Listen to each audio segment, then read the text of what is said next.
Hold up, I murmur. The team immediately halts, letting me get a better feel for whatever danced at the edge of my perceptions. The soul is small, brown like mud, and sounds like a single note of a song. Beautiful on its own, yet part of a greater whole incomprehensible from just this single piece. That's certainly striking, but what really caught my attention is the soul's location. I sense movement underground, I report. Right direction, about the right strength. Might be the first sign of the target. Maybe I shouldn't have been so flippant with her. Can't spell sass without ass, after all. Still, none of it is something she should have hit me over. Especially not now. The middle of the mission is a bad time to confront people about deadly secrets, and a worse time to smack teammates. Whatever. The end is in sight, hopefully. As we resume moving forward, I feel more and more of the muddy song souls, each becoming more beautiful the more of them there are. It's certainly a colony of something that digs tunnels, and it's close to where the target is supposed to be. For the next phase of the plan, we need to circle around the outside of their tunnel network, figuring out exactly how big it is and guessing how many there are. Then, we find an opening and use a combination of Penelope's sickness voodoo and Orville's wind magic to push a deadly infection down the burrows. It's a simple enough plan in concept, but brutally slow going in practice. Circling around the burrow hound's territory, or what I assume is the burrow hound's territory, for all I knew this could still be something totally different, took upwards of 3 hours. Then it's slow, careful, silent progress over the outer tunnels of the territory, pressing forwards. If I feel them encroaching on the team, we would have to bolt. There are, thankfully, other monsters wandering around on the surface above the tunnels, so it should be safe to risk the same. I can't feel the tunnels themselves, but the closer we get to the center of the territory, the deeper I feel more of the souls. There's an odd quirk to some of them. A blackish, sticky soul is layered onto many of the creatures as they move, wedged right next to the normal soul. Maybe they're pregnant, or have some kind of parasite.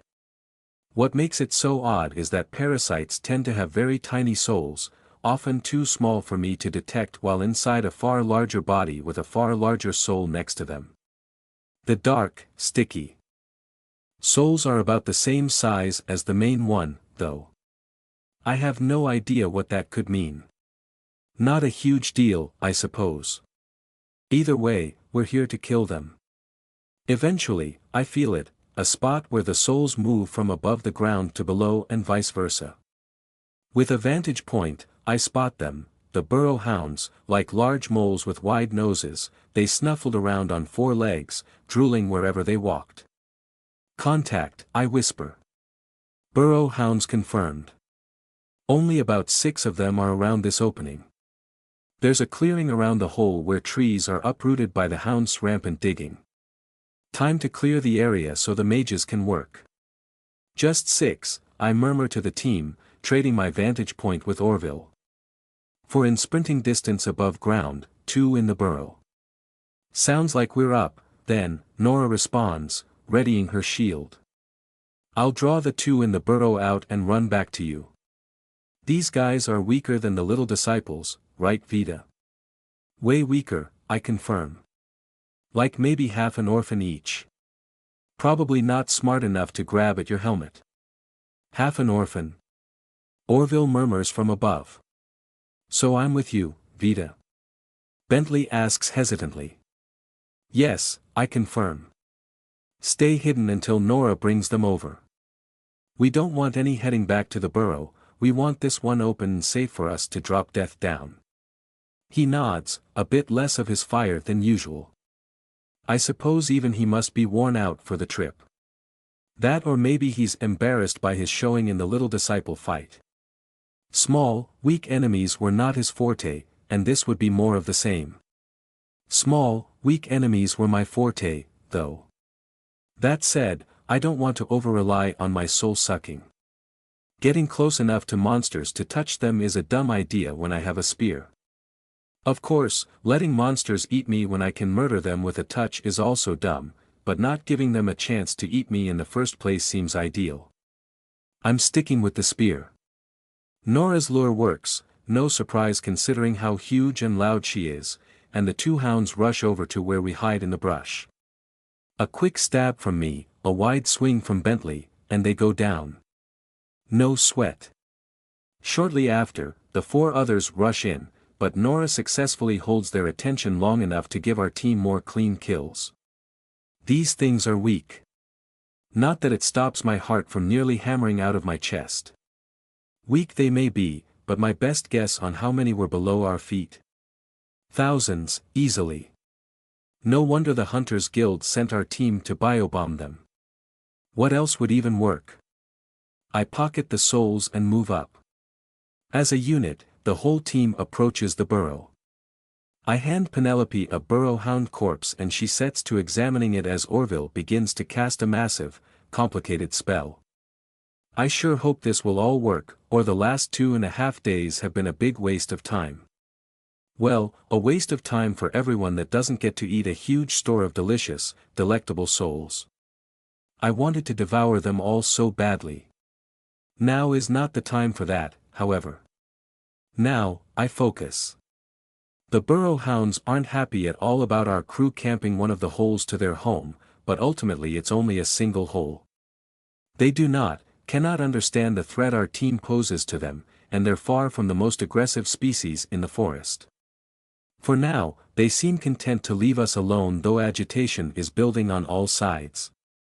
After an excruciatingly stressful 10 minutes, Orville and Penelope are ready. The air moves through the forest, Orville's magic pressing the atmosphere like a vice.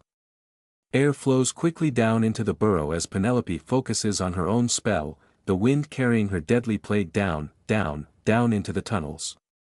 The rush of air makes the burrow hounds on edge, but it isn't until they start to die in droves that the colony begins to panic.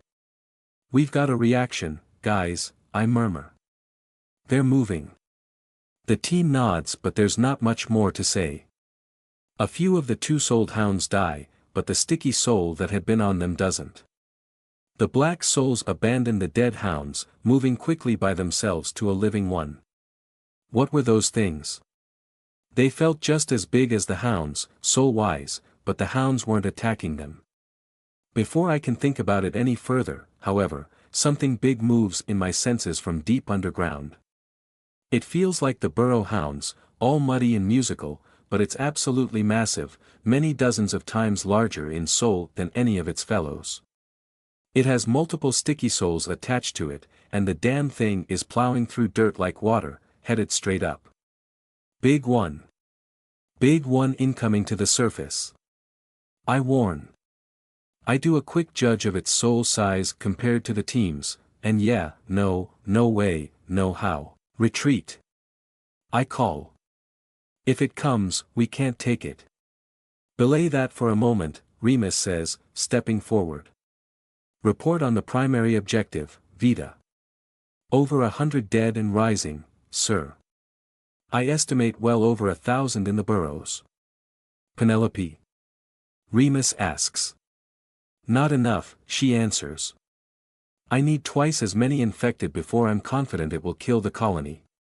Retreating is the correct call, Remus says. But I want this colony dead. This will not be marked negatively on your review. He steps forward, and for the first time ever I see him draw his blade.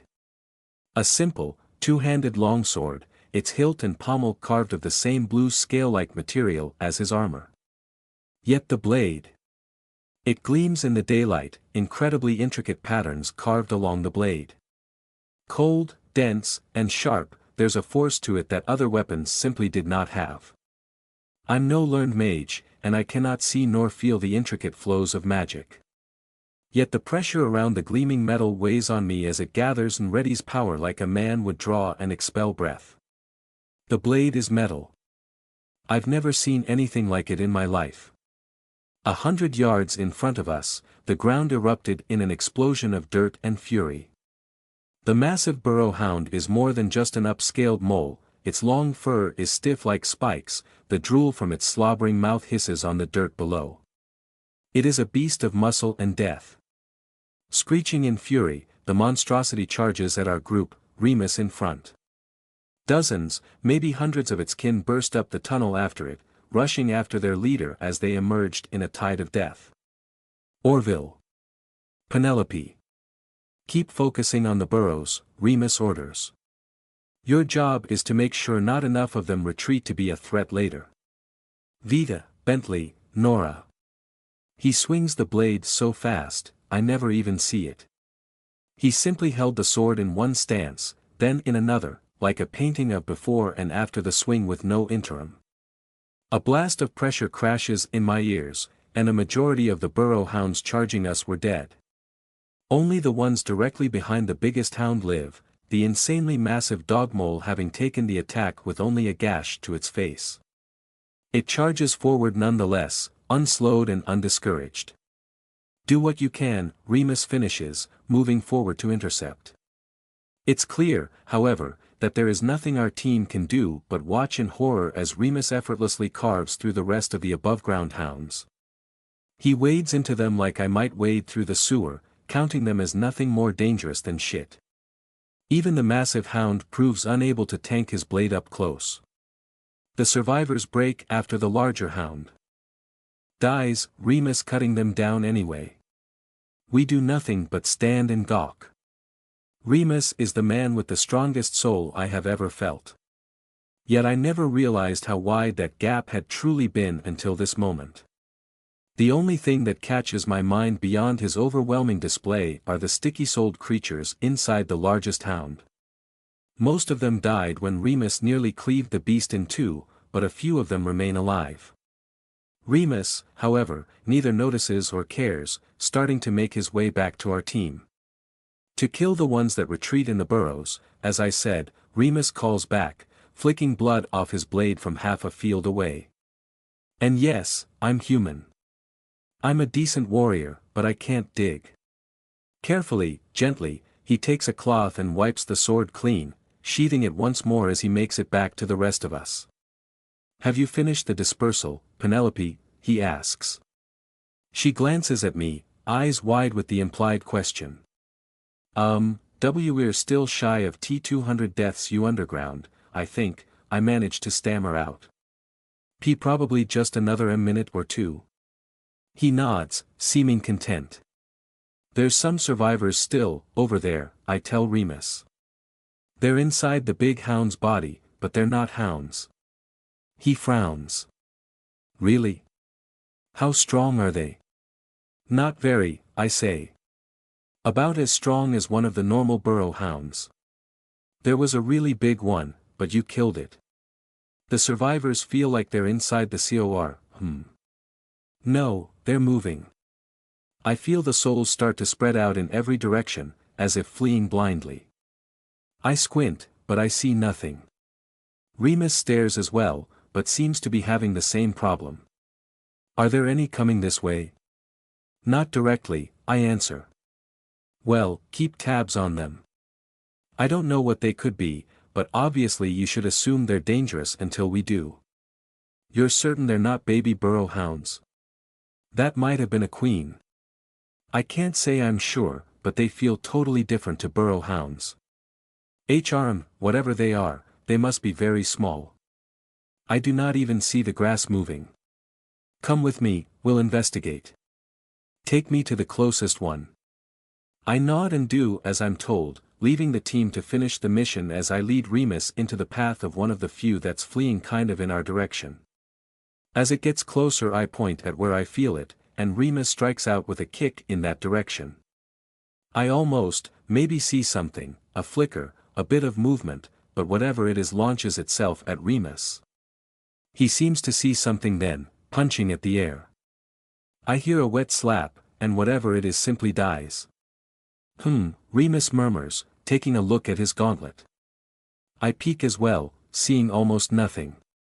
Just barely, I notice a thin, translucent ooze smeared over it. Weird. Any idea what that was, sir? I ask. Just some parasitic slime, I suspect, he answers. There are dozens, if not hundreds of kinds. Being camouflaged when outside a body is new to me, though. You said there was more than one in the large beast. Yeah, I confirm. Then they're probably not deadly, at least. That beast wasn't fighting like something sick. Penelope should be able to deal with them if one gets inside a person. I nod, following him back to the group.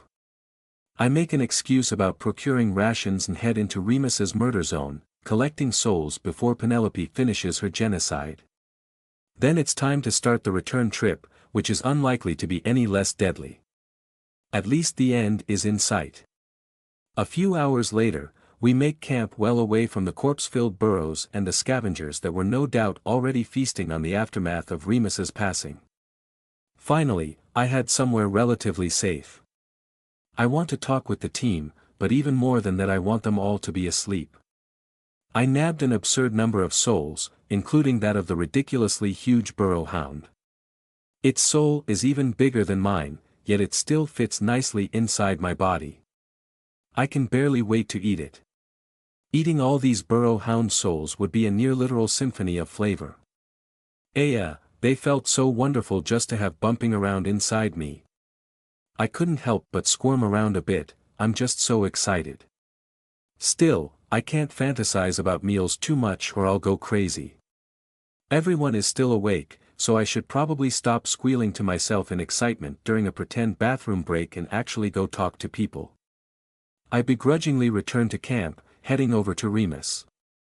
I'm curious, has this been an example of a normal mission? I ask. So far. No, not at all, Remus answers. I have to step in to save most teams on their first mission. Your extreme paranoia serves your team well, Vita. Though on a normal mission, you wouldn't have me at all, and you would have failed when the deviant burrow hound emerged to chase you off. You may have even died when it either caught you or forced you into a worse situation in your haste. You said I made the right call, though, I press. You did, Remus said. Retreat was the right call, your team could not have fought that monster. Yet sometimes you make all the right calls and people still die. Usually less than when you make the wrong calls, though, so keep up the slow but steady approach on our way back. It has been working. I nod, grabbing and munching on some burrow hound meat that I acquired from the slaughter pile. I had actually been going to collect food, souls being part of that food is entirely incidental. Apparently, my completely undiscerning appetite is starting to become infamous among the team, but they're all the crazy ones. We have a biomancer. She can treat meat. Everything we killed is made of meat. Why are they sticking with the packed rations that don't go bad? Eating something collected in the field instead of the rations is free food. I've been dying to ask all day, Nora started, a grin on her face. Vita, what's that hand-shaped mark on your cheek, and why hasn't Penelope healed it? I blink. Oh, right. I'd forgotten about that. Penelope and I have different senses of humor, I say simply. Oh yeah? I've never seen a welt that bad since my brother tried to get handsy with his girlfriend. What are you implying? Penelope fumes, turning on her. Just make sure whatever you do to help keep our scout awake all night isn't distracting her, EP. Nora answers, her grin approaching dangerous levels. Penelope makes some furious, incoherent noises which, while amusing, I mostly ignore. I have no idea what Nora is talking about, but something she said stuck out to me. I didn't know you have a brother, I say. Her smile drops. Well, I guess I don't anymore, Nora answers. I take another big bite of meat, chew it for a while, then swallow. Oh. She chuckles dryly. That's it? Just oh. No, I'm sorry, Nora, or oh no, what happened, or anything. I shrug. People die. Do you want to talk about it? She gives me a long, considering look then shakes her head. Nah, not really, Nora says. Not much of a story. I'm not from Skyhope, I lost my village in a monster attack, me and my mom are the only survivors. I nod, chomping down some more meat. That's good, I murmur with my mouth full. Got your mom? Pretty lucky. Lucky? Nora asked, flashing me another very weird look. Well, I'm sorry, for what it's worth, Orville says, butting in. But I suspect Vita probably has us all beat with tragic backstory bingo, so sympathy might be better sought elsewhere. I'm sympathetic. I protest. And I don't know what bingo is. I'm just saying, that's pretty good. I'd freak out if Rowan and the kids died, but if I still had Lynn, I probably wouldn't go totally nuts. Probably just kill the people responsible and move on, right? Oh. Is that why you joined the Hunters Guild, Nora? I nibble a bit more, turning my attention back to food. It's tasty meat, but I've already had a lot and I should finish it slowly. Getting sick before bed would be bad. Vita, you really are a creepy kid sometimes, you know that? Nora eventually responds. I look up. Everyone is staring at me. A lifetime of instinct activates, and I squeeze the food I'm holding in a death grip. I'm not a kid, I tell them. And if any of you want my meat, too late. You turned it down already. Nora suddenly grins again, glancing at Penelope for a split second before busting out laughing. She is a child. Penelope shrieks, turning tomato red with fury. You utterly incorrigible degenerate. This is not funny. You take back your vile implications this instant or so help me. Nora only laughs louder, while Orville turns away with embarrassment. Yeah, I'm not getting in the middle of whatever that is. I finish my meal and head to sleep. A couple hours after nightfall, an oddly reserved Bentley wakes me up with a tap on my shoulder. I thank him and stretch, feeling around with my soul sense for anything noteworthy. There were some nearby souls I didn't recognize. Oh. They were those black sticky ones, the slime things. They're really nearby. I should deal with that. Blinking a bit of clarity back into my senses, I find them both quite easily. A chill settles through my features, waking me instantly. They were inside Penelope and Remus. Okay. Weird slime parasites being inside my teammate and mentor seems bad. Bentley and I are the only ones awake right now. He, Orville, Nora, and Quick Check Me are all clear. If there are any parasites in the rest of us, they don't have souls. Best not think about that. The immediate problem are the parasites I can sense inside my team. I'm not sure if I can soul kill them. I definitely might, they're small enough in power that I'd normally be confident. But if my power is touch range and the parasite is inside the body, am I touching them by touching their host? Maybe yes, maybe no. Beyond that, is killing a parasite while it's inside the host even a good idea? Is having a parasite corpse in your body better than the parasite itself? The little slime I saw was the size of my fist, which is quite a thing to have lodged inside the body. At least, I think so. I don't know much about parasites or biology or any of that, which means I should probably wake up the biomancer. Vita? Bentley asks quietly. Are you okay? I'm fine, I murmur back at him. Some pretty big parasites are inside Pen and Remus, though. His eyes bulge, and the poor guy looks absolutely devastated. Oh my gosh, Vita, I am so sorry, I didn't see anything, Hey. It's okay, Bentley, I reassure him, trying to get him to quiet down. Remus couldn't even see them during the day when I pointed one out. You're fine. We're just going to wake Penelope up and see if she can deal with it. Okay. It's not a big deal. Bentley nods solemnly, placated but clearly feeling no better. I try to grin at him to improve his mood, but it just seems to spook him more. Oh, well. As long as he's awake and around, he can help defend me if the parasites make Penelope go berserk or something, and that's all I really need. I make my way over to Penelope's sleeping bag, clearing my throat loudly. Penelope sleeps right through it, completely out of it. I nudge her sleeping bag with my foot, and she blearily starts to blink awake. "Hey," I whisper softly at her. She looks really, really confused for a moment, but then glares fiercely at me. "What do you want?" she snaps. "Are you pregnant?" I ask.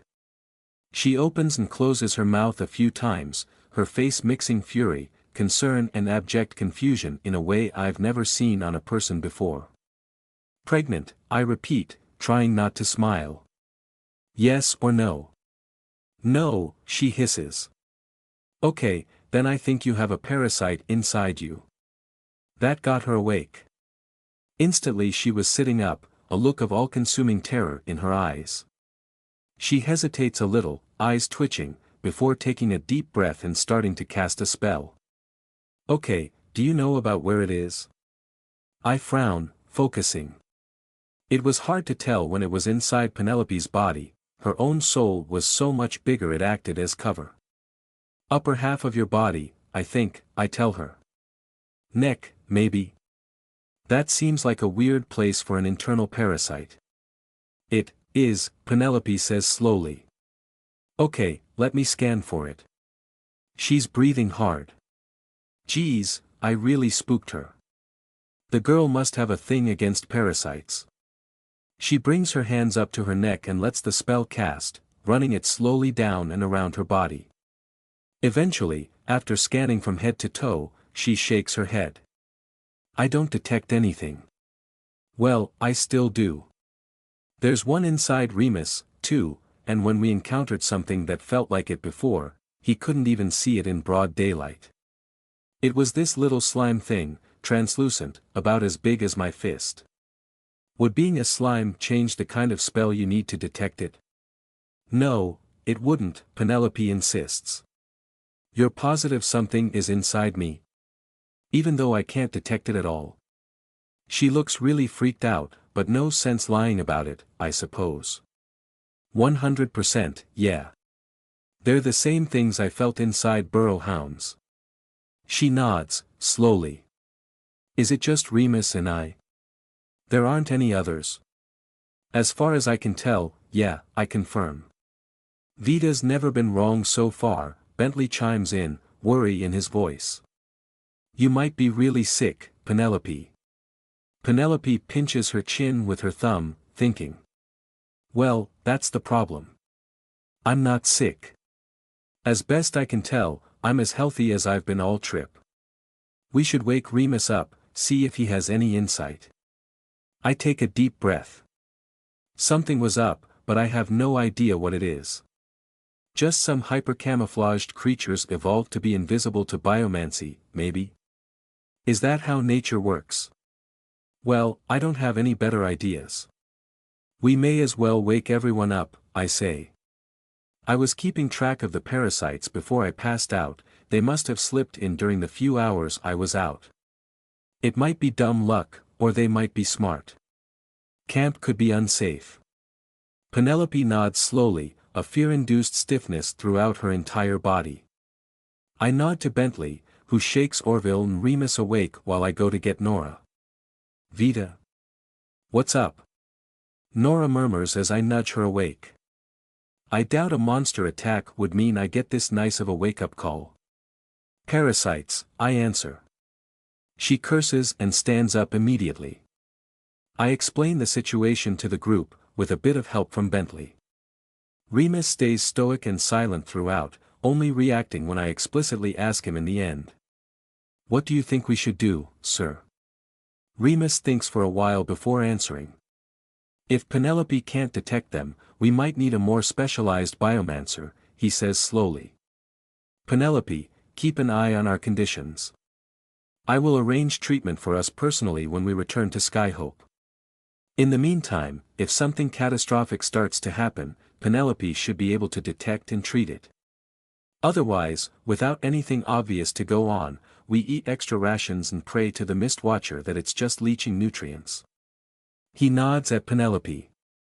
She relaxes ever so slightly, nodding back. "Should we move camp, sir?"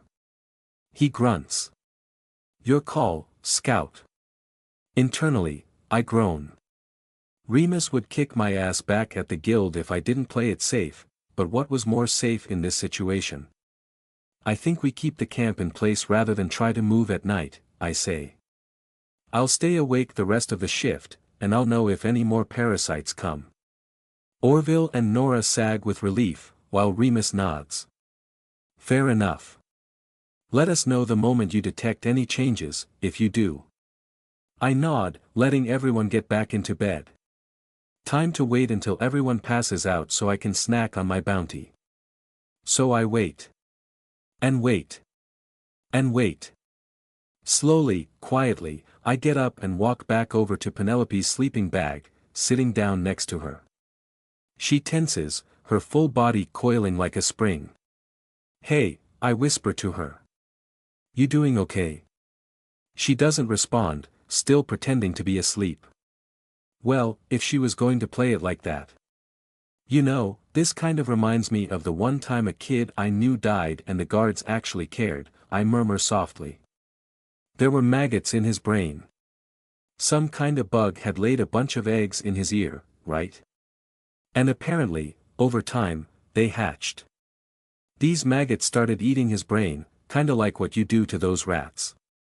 We knew about it, but it was like, what do you do? We've got no chance in hell to afford a biomancer. Dude's got maggots in his brain, sucks to be him.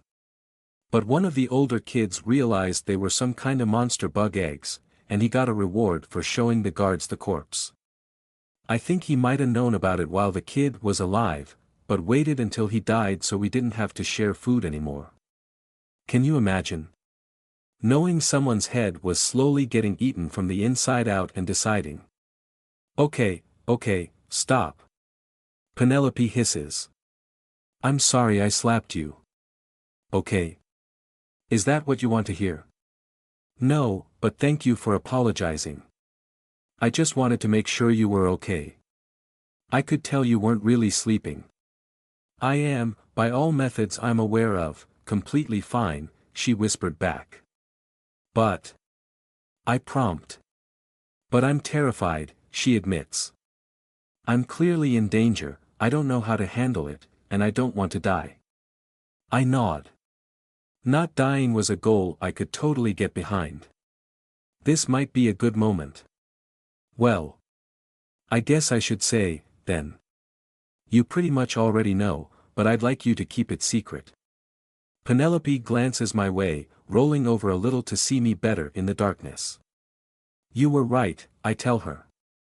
I can kill things I touch. It works better on smaller, weaker things. So I think. I might be able to use it on your parasite, without hurting you. No. No, Vita, please do not touch me. I will deal with this on my own.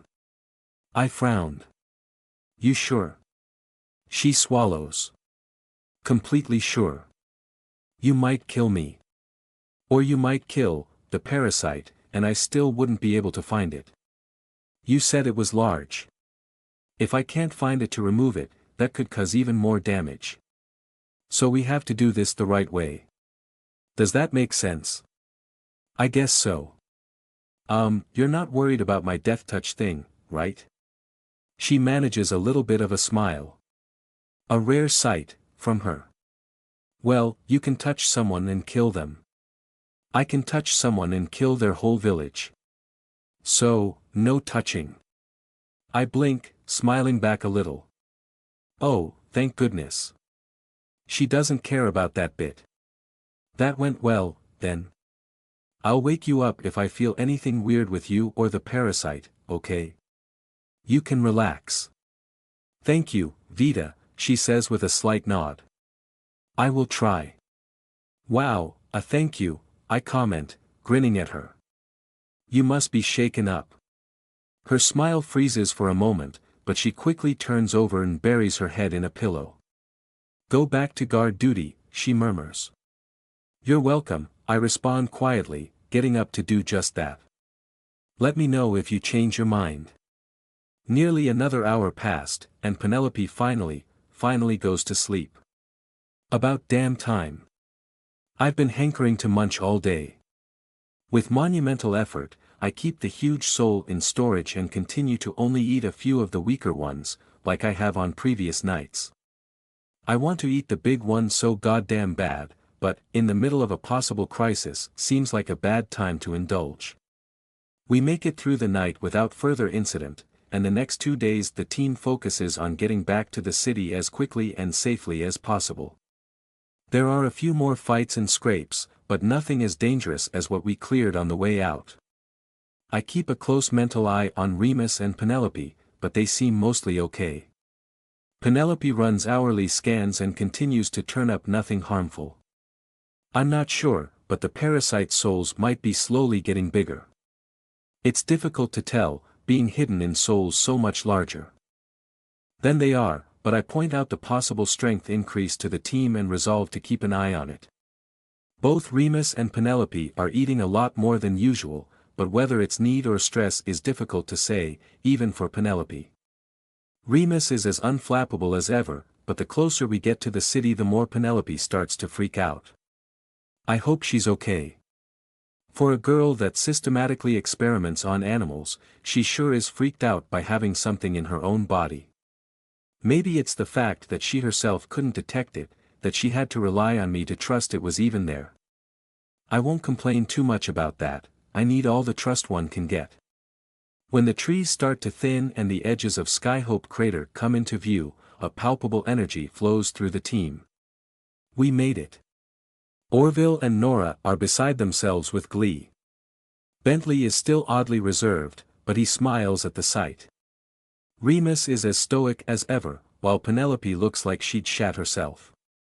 For my part, I'm absolutely looking forward to going home and seeing Lynn and Rowan, giving them a huge hug and chatting about my adventures. Yet a big part of me can't help but look back at the jungle and lament the future lack of free souls that would be popping up all over the place. At least I have plenty stored to chew through while I'm stuck in the city. I certainly worry about liking souls a little too much, but they're just so damn tasty. Monster souls didn't even have the existential angst behind them, I can just eat them and it's fine. You know, probably. Before we knew it, we were at the gates. They opened for us, the hunters returning from a successful mission. People got out of the way, letting us pass them in line to reach our home first. Deference that's an even more surreal experience than having a whole extra sense. Speaking of, the abundance of human souls nearby startle me with their sheer variety all over again.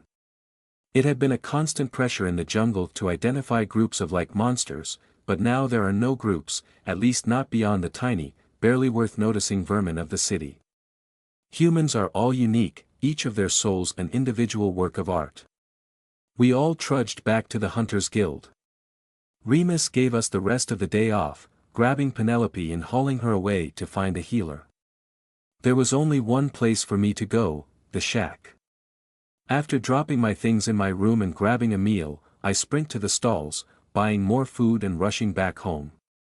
A small voice yells my name and soon the kids are pouring out of the shack, grabbing at my clothes, at the food, asking what being a hunter was like, if anyone died, if I've seen any cool monsters. Then Lynn and Rowan were there, grinning proudly from the doorway to my shitty, dilapidated home. But it is my home, and after finishing a hug with each of the kids, I launch myself into their arms next, squeezing them with all my no longer inconsiderable might. They lean down and hug me back. All is right with the world once again. Welcome back, Vita, Lynn said. Lynn. Rowan. I can't believe you're both home. I'm so glad you're okay. That's our line, shrimp. Rowan said back, giving me a friendly noogie. Did you seriously survive outside the walls this long? Yaha. I confirmed.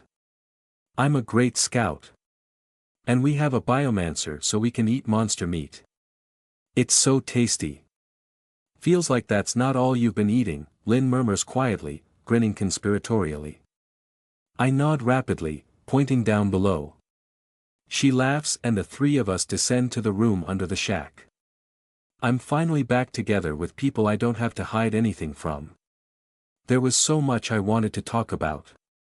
But first, I pull out my massive, humongous, stored supersoul that I've been salivating over for the last 3 days. Lynn and Rowan can't see anything, but they went still watching my hands as I hold something only I can touch. Lynn. I say, grinning. Tell me how much more dangerous I feel. I swallow it. The massive, muddy, musical soul is a symphony to my senses as it slides towards my stomach. Something else is waiting for it first, however, pulling it apart and slurping it down like soul spaghetti, filling me with delicious, delicious power. I let a satisfied exhale escape my lips as I finish devouring the massive monster soul. I feel good. Like my whole body is lighter. Lynn's eyes are as wide as saucers. What the hell did you just eat, girl? She asks, stunned. Deviant burrow hound soul, I respond smugly, pulling out a smaller soul for dessert. So delicious. It was bigger than the shack. Vita, you just got way up on my radar, girl, Lynn said. That shit's not even fair. I did a quick comparison, then shrugged. I'm still nowhere near as strong as you are. Yeah, Vita, but I've had my talent for way longer than you and I push it to the limit almost daily. I have to admit I'm jealous of how you can just make huge jumps like that. I grin, letting myself look exactly as smug as I feel. I have the coolest talent out of all talents that might get my head chopped off by Templars. It's even super delicious to boot. Rowan covers his face as Lynn busts out laughing, grabbing me and hugging me again. You little goober. Don't rub it in. Ooh. I say, coming up for air from the cuddle, I also saw metal for the first time. Remus has a metal sword. Does he now? She says, grinning mischievously. Well. My jaw drops open. She wouldn't. Please don't try to steal from my boss, Lynn. I think he'd kick your butt. That sounds like a challenge, she says, laughing at my increasing distress. The day carries on and I tell them more and more of my adventures. I gush about how much explosion organs sold for, how I had to use my soul pull in a fight, about Remus's insane slaughter of the burrow hounds, and the parasites they ran off to get a healer to deal with. As every detail of my adventures is laid out, they listen with rapt attention, jostling and squeezing and laughing alongside me. I promised to bring them my pay tomorrow, so the 3 of us could decide the right amount of money to keep the mob happy with. Rowan took the job with the Templars, but he's tight-lipped about it. Apparently he can't say much, but there also wasn't much to say. He and Lynn are putting in effort to be good little minions for now, to better blindside the broken Drakens. I made them both promise to stay safe. Twice. Eventually, as the hours pass, the next island starts to encroach overhead. I need to be back at the Hunters Guild. Bidding my family goodbye, I run all the way to the guild. Pausing, waiting outside. I couldn't feel Remus anywhere, but Penelope was in our room, still with the parasite in her. Curious. I head upstairs, finding her sitting on her bed rather than her desk for once. What happened? I ask. Where's Remus? The healer he's insisting on can't see us for a few more days, she says glumly. I have been ordered to stay here until you returned, then stick with you so you can monitor my condition, until a different biomancer can look at me. Oh, I murmur. Well, works for me, I guess. I wouldn't mind help carrying food tomorrow. Food? She asks. You'll see, I tell her, quickly confirming no one was nearby before continuing. Still not down for death touch experiments instead? I am never going to be down for death touch experiments, Vita, she insists. Please don't touch me. I nod, tossing most of my clothes off before hopping onto my own bed. I check, ever so carefully, yes. Roscoe was there, safe and sound. I flop on top of him and squeeze my heart out. Penelope doesn't even make fun of me. Sitting back up, I pull Roscoe onto my lap to cuddle him as I stare at my woebegone healer. I've been having a lot more success talking to her since this whole slime thing. Maybe I can help. Are you still feeling okay? I ask. She glances up, swallowing. Yes, I still feel and am fine. If not for all the days we spent in the woods, would call you mistaken or outright lying. But no one would believe that after your consistently flawless performance, not even me. Flawless? I ask, raising an eyebrow. You mean besides the time I nearly died to those tentacle guys and you were the only reason I didn't? She smiles a little. Well. Flawless in your role, I mean. You always knew exactly how many creatures we were up against, exactly where they were, their relative power level. Arguing with you would be pointless. I can't help but be nervous, when you can see what's in me better than I can. Better than, everyone can. I frown. Well, it's okay to rely on other people for stuff, you know. I'm good at sensing things, but I can't take hits. We're a team now, Penelope. You can rely on us. She shudders. I really, really can't. Why not? I ask, frowning. She shakes her head. So many, many reasons. Sorry, but, now that you're here, I should try to sleep. I have plenty I need to catch up on. Me too, I say, nodding. Big time me too. I got like, what, 2 or 3 hours a night. She smiles glumly a bit and nods. Yes. I suppose so. Thank you, Vita. Good night. Good night, I answer, blinking away the surprise of getting thanked again. Well, time for bed. Time to sleep. Time to do all the things a normal person would and should do after coming home from a dangerous mission.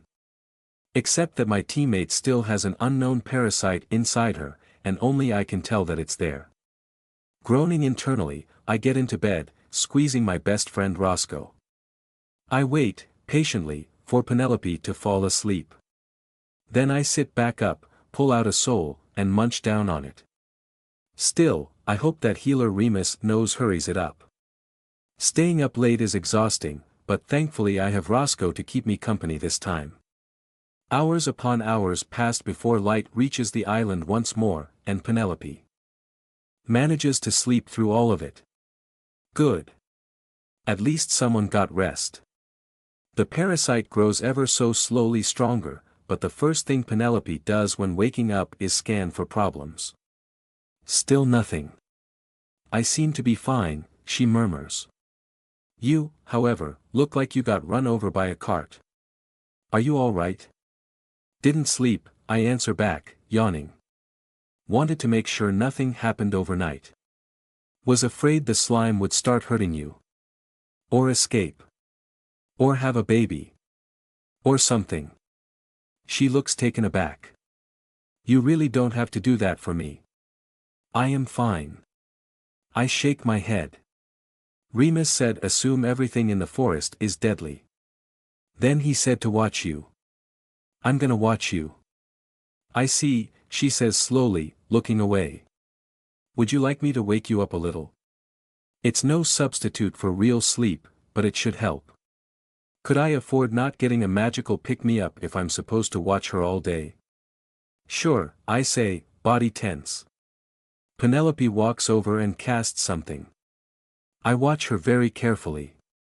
Her hands are moving, so it must be a learned spell. Unless she's covering for her natural magic, or doing something else with magic that I don't understand, I guess. It just doesn't feel like she going to murder me, though, and trusting that instinct I let her cast. Sure enough, it perks me right up. I shoot her a relieved smile, nodding. Thank you. Of course, she answers, pouting a little. It's the least I can do, if you're up all night for my sake. Anyway, did you not have something you wanted to do? Need to do, I correct. Gotta buy food for home. Talk to family. Stuff like that. I suppose I'm stuck with you, then, Penelope says glumly. I smile a bit. I'm a little worried about taking a parasite-infested girl to see my family, but it's a parasite I can sense. It won't be slipping into anyone else on my watch. Well, hey, maybe it'll be good for you to get out of the room and do something other than torture rats, I tell her. Torture? She looks briefly surprised, then gawks indignantly. I don't torture rats. It's research. My magic is painless. Aha. What about the ones you mess up on and kill slowly? That's an accident, she grumbles. It's just the consequence of knowledge. I shrug. I'm just teasing. I've killed rats for worse reasons. Come on, get dressed and let's go. She gives me a weird look at that, but starts getting out of her nightclothes. When she pulls a particularly fancy outfit out of her drawers, I wince. You might not want to wear that, Penelope. What? Why not? She demands. I like this dress. 'Cause I don't want to get robbed, I tell her. Do you have anything that looks a little less rich? She snorts. I'll not lower myself for fear of some random ruffians. Besides, we're hunters. If anyone tries something, they're going to regret it. I sigh. Whatever. I'll deal with that problem when it happens. She puts on her fancy outfit, some kind of frilly red thing that helps push up and show off her chest. How much dye went into making something like that? Was it blood-colored? Of course she likes it blood-colored. I continue wearing my armor from the hunt, making sure to bring my spear and knife. The brownish, dried monster gut stains, while technically also blood-colored, do not match Penelope's dress very well. Hopefully, though, they'll get people to think twice about messing with us. I start to exit as soon as she's ready, causing her to raise an eyebrow. You're wearing that out in the city? She asks, incredulous. Yes, I say firmly. Now come on, I want breakfast. A few grumbles under her breath later, she follows me down to the mess hall. Steaming soups are abundant, warming my tummy with the broth very possibly made from a few corpses I brought home. It has somewhat of a burrowhound flavor, and as tempted as I am to point this out to Penelope, I'm way too busy eating to tease her. I have my priorities straight. After stuffing my face and then waiting for Penelope's slow but to finish eating, I make it to the front desk. It's time to collect my pay for the day. And the pay for the days I've been on the job. And my cut of the pay from the job. When the receptionist tells me how much that all was, I have to go sit down. 47, 48, 49. Vita, what are you doing? Penelope asks, rudely interrupting me. How many meals is that? I demand. How much? Why are we getting paid so much? Vita, it's not that much, Penelope says flatly. Quit being so dramatic. This isn't even factoring in the cut we'll get from the monster parts we brought back. A squeaking noise escapes my throat, causing Penelope to roll her eyes. How can she be so cavalier about this? This was serious. This was crazy money. What the heck am I going to do with it all? A few minutes later I collect myself enough to return to the receptionist and ask if she can hold on to most of that. As loath as I am to allow anyone else to even think of touching my cash, she's the person responsible for giving it to me in the first place. If she was going to cheat me, she'd just tell me a lower number, right? I only take 2 days' pay for now, enough to get a bit of extra food for everyone. I don't trust myself with any more than that. Given my luck, it would all just get stolen. I set off into the city, making sure Penelope stays very close behind.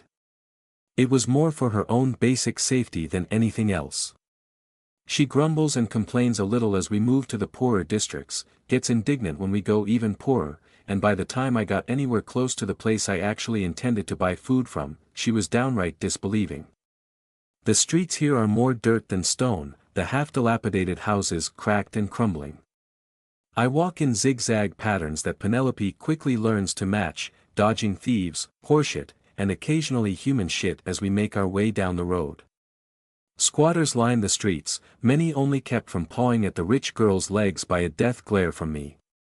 She's an obvious target, and she's starting to feel it. Still, when I arrive at my favorite stall, run by a toothless old man mixing grains with water and cooking them on a rock, she has yet more shit to give me. This? Vita, this is the place you're buying food from. This can't possibly be safe. What the hell are you doing out here? Penelope, shut up. She gawks at me, clearly furious. I hold her gaze, glaring right back. This was not the time or place to banter with her. Under the weight of my stare, she swallows whatever she was going to say. Good.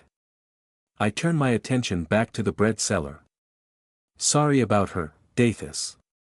Could I get double the usual today? Of course, the old man says, laughing good-naturedly. You look like a servant that just ordered a noblewoman around. Just made my day, it did. I am a... Penelope, shut up. I say loudly. Dathis, my favorite breadmaker, not that the competition was exactly fierce, chuckles again, handing me my order. It's flat, it's flavorless, but it fills bellies and that's what matters. I shove as much as I can onto Penelope, hoping to keep her occupied. I was worried about you after you stopped showing up, Vita. Dathis commented as I collected my family meal. Did anything happen? Oh, you know. Almost got eaten by monsters a few times. Nothing as bad as here. He laughs at that and I pay, parting ways. As soon as I can, I duck up an alleyway to take the stares off of me and my teammate. If I wasn't with her she'd be mugged and raped. With all the ways people were rotting here, they wouldn't even notice if she added to it. Penelope, it's not safe here at all, I insist when the two of us are alone. You can't go around saying crazy shit like being a noble. Which begs the question, Vita, why are we here? She hisses back. I told you already. I live here. We're bringing my family breakfast. This is not a breakfast. It's better than nothing, I say flatly. Barely. Well, that matters. I shout, turning on her. It matters a lot, okay? We usually get nothing. So get off my back about it. I glare at her, absolutely fuming, and the haughty demeanor just drops. Vanishes. She shrinks away, unable to meet my eyes. Okay. Sorry. It was so un-Penelope-like that I couldn't react with anything but confusion, my rage sputtering at nothing. I turn and lead the rest of the way to my house in silence. Vita. Vita's here. Vita, Vita, Vita. The kids barrel out of the house to tackle me, clamoring for first dibs on the meal. I hand out the food, making them promise not to steal anything from Penelope. I glance her way to try and see her reaction to that, but she doesn't even seem to notice. Her expression is nothing but horror. Ah, she probably hasn't seen anything like this. The kids are skin and bones, like I had been not long ago. So thin I'm afraid they'll break every time they hug me. The wrists, the ribs, the gaunt features, it's like looking at someone halfway in the grave. No, not just someone. Children. Dying, suffering children that I'm barely keeping alive, barely giving hope to. It was completely normal to me. Yet to Penelope. Watcher's eyes, she swears quietly, covering her mouth with a hand. This is your family. You're raising them. No, Lynn and Rowan are raising them. I used to be them. Then it turned out I had a talent. I shrug, leaving it at that because that's really all there is to it. There's nothing special about me whatsoever. I just lucked out, and even though my luck is cursed it's better than no luck at all. Penelope chokes over her words, struggling to even speak. She points at one. May I cast? I blink in surprise, but nod. Hell yes, I'll let her cast, they need all the help they can get. Everyone, this is Penelope. She's my teammate, and she's a biomancer. Do what she says, okay? She's going to help. They crowd around her immediately, fully aware of how rare an opportunity this is. Is Lynn or Rowan around? They're like you, Penelope says quietly. They have the same problems you do. Yeah, I say. Told you so. She swallows. It's hard to believe you used to look like this, she whispers. I did what I could. A lot of them were hiding bruises or scabs. They all had lice, which I killed for them. Oh, thank you. That helps a lot. I can't help with the rest, she continues, ignoring the praise. Not unless we got them more food, and I come back every day, and I shrug. We're working on the first part. You'll need to get them more than bread, then, she answers. They'll get sick if you only feed them bread and water. My eyes go wide. Wait, really? Yes. I think so. Biomancers are still figuring out how it works, but you'll need vegetables. Meat. Something tart, every so once in a while. I nod. No reason to doubt her. She knows way more about this stuff than I do. The kids all look like they're doing a lot better, and unlike Penelope they're now parasite-free. Shit, that food would cost a lot, but I guess I'm rich. I owe you for this, I tell her. Big time. She huffs, getting a bit of that Penelope-ness back in her features. Please. I'm a biomancer. This is nothing less than what's expected of me. I've never seen any other biomancers offering to help, I say frankly. You helped anyway. I owe you. She just looks away, her expression complex beyond what I can identify. I stand up, smacking the hand of one of the kids for trying to grab my knife. Some of them can be pretty sneaky, but I'm damn hard to sneak up on now. Well, we should get going, then, I announce. That's pretty much all I needed to do to. I stop, frowning as some familiar feelings pop into my sensory range. It was Squigs and Frigs. Based on the path they were taking, it was unlikely they were heading towards the shack. I wonder what they're up to. If Penelope hadn't been here, I would want to try talking to them. As is, probably not the best idea. I don't want to piss any of them off, especially not now that Penelope is finally starting to open up and be nice a little. I keep a mental eye on where they seem to be going, but take care to lead Penelope in a very different direction on our way out. They don't make any move to follow us, going about whatever business they're going about. Probably killing someone. Well, this is about the only thing I needed to do, I say. What about you?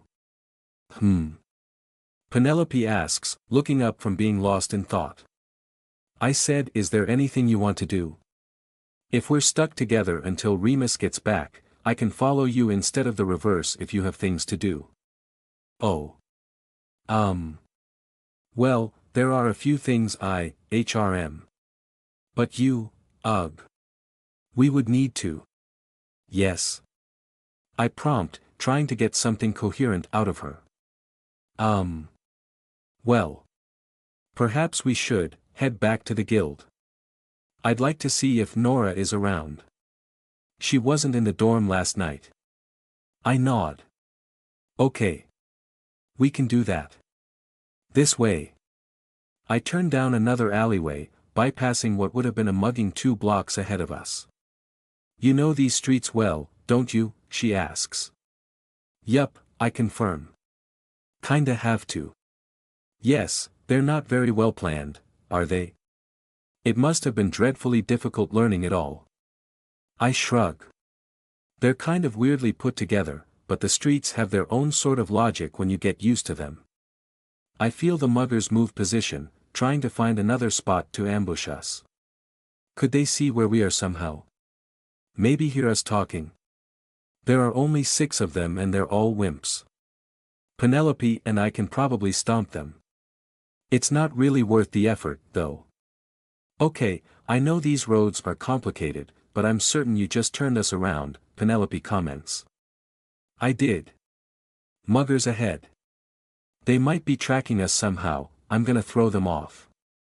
Her eyes widen and she nods, letting me do my thing. Not talking seemed to do the trick, and after a few more twists and turns, the people following us went the wrong way, eventually leaving our sensory radius. We're clear, I announced softly, just the same as I had in the forest. Penelope shudders at that, shaking her head. I'm starting to see why nothing seems to faze you, Vita. It is what it is. Nothing else bothers us on the way back. Nora is inside, which I announce well before either of us can see the guild building. What did you want us all for, anyway? You'll see, she answers, managing a bit of a smile. We find Nora in the courtyard, practicing with some kind of two-edged stabbing sword. She'd downgraded the size of her shield a little, keeping it in front as she drilled cuts and thrusts. Hi, Nora, I say, waving. Vita. Penelope. Hey. The tall woman barely glances at us as her drills continue. You guys here to practice? Not this time, Penelope says. We're here for you. That gets her attention, and she stops stabbing at the air. She shakes her head, glistening droplets of sweat flying off her forehead. How can I help? I'm stuck with Vita until Instructor Remus returns, Penelope explains. Please, please, help me get her into a damn bath. Nora blinks. I blink. Then a grin shoots up Nora's face, and she lets her shield drop to the ground. Oh hell yes. Is this an invite, Penelope? It might be, she says smugly. I don't get it, I say. Why are we talking about baths? I take baths. Oh no you don't. Nora says, sheathing her sword and hurrying up to our room, stripping armor on the way. That public area cold water shit? That's not a bath. Yes, it is. I'm glad you came to me for this, Penelope, Nora says solemnly. I see now how bad she has it. You can count on me. I appreciate it, Penelope answers as we follow an excited Nora into our room. Now take that armor off, Vita. You're way too filthy. I'm too filthy to take a bath. Armor. Off. Nora, can you get her something nice to wear? Use one of my outfits. I'll try to save her hair. My hair is fine. What are you all doing? Nora just cracks her knuckles. Hold still, Vita. There's a bath invite on the line. Something about the way she says that makes me scared to do anything else. I hold stock still, letting Nora buzz around and pull parts of my armor off with surprising speed. Soon I'm in nothing but underwear, heart beating fast as Nora pulls out and assesses outfit after outfit from Penelope's bulging wardrobe. Penelope herself stands behind me, trying against all odds to untangle my possibly literal rat's nest of hair. What is happening? I squeak in terror. We're making you pretty, Nora answers, looking between a bright blue dress and a white silk, actual silk robe. But why? So we can make you even prettier, Penelope answers. You've never had a proper girls' outing in your life, have you? We're going to steal jewelry. No. What? That's what Lynn calls it. Penelope and Nora both stare at me, concerned. As in Lynn the metal thief? And no. Different Lynn, I stammer. Right, Penelope murmurs. Well. No. We're going to take you to a bathhouse. A real, private bathhouse. With soap and hot water and perfumes and massages. Wouldn't hot water hurt? I ask. Oh, this poor child. Nora moans dramatically. Penelope, she knows not of the joys of the world. I pout. I'm not a child, I insist. And yet, Penelope says smugly, pushing me forward. Okay, Nora. Dress her up. I've done all I can do. Nora rubbed her hands together gleefully, sending a fear through me that only Lynn had ever previously been able to evoke. She was in older sister mode. A whirlwind of outfits later, I unwillingly find myself in an ankle-length satin dress, white with trims of blue around the edges. Toe-covering sandals complete the look, stylish without showing off the disgusting mess that is my nails. Altogether, the outfit is the most expensive thing I've ever touched, and I am now constantly on the verge of a panic attack simply by having it on. What if I get it dirty? What if I rip it? If I run off and sell the dress, how long could I feed my family for? Penelope and Nora chat happily on the way, but I can't even try to pay attention. I feel so out of place. Penelope is taking us in pretty much the opposite direction to where I live, down and down towards the center of the city where all the rich people are. People are chatting happily on the street, wearing fancy clothes, and eating all sorts of foods I've never seen or smelled before. Buildings are built higher, painted colorful hues and devoid of damage. The souls here are stronger, firmer, not attached to the suffering, dying bodies of the damned. It's a horribly beautiful place, and I feel like I'm about to vomit every second I stay here. I make it to the inner wall, a place I've heard of but never before seen. What would be the point? Getting caught past it means more than a slap on the wrist from the guards. Anyone looking like me would be assumed a thief in a rich place like the inner city, and to be fair, that is the only reason anyone like me would ever try to go. I quiver at the gate guards, part of me terrified they'll notice how I so clearly don't belong, and part of me terrified that they wouldn't. Penelope just holds me in one arm and Nora in the other, smiling at the guards like there wasn't a chance they would ever question her. They don't, and in we go. No matter how hard my heart pounded, it was still real. I had been floored in the fancier district just before, but the inner city is an entirely different universe. Grand mansions steal the view in the distance even as the opulence of the first street overwhelms me. The buildings are all stone, not clay. They sparkle in the light, a level of cleanliness pervading everything that I would have never before been able to conceive.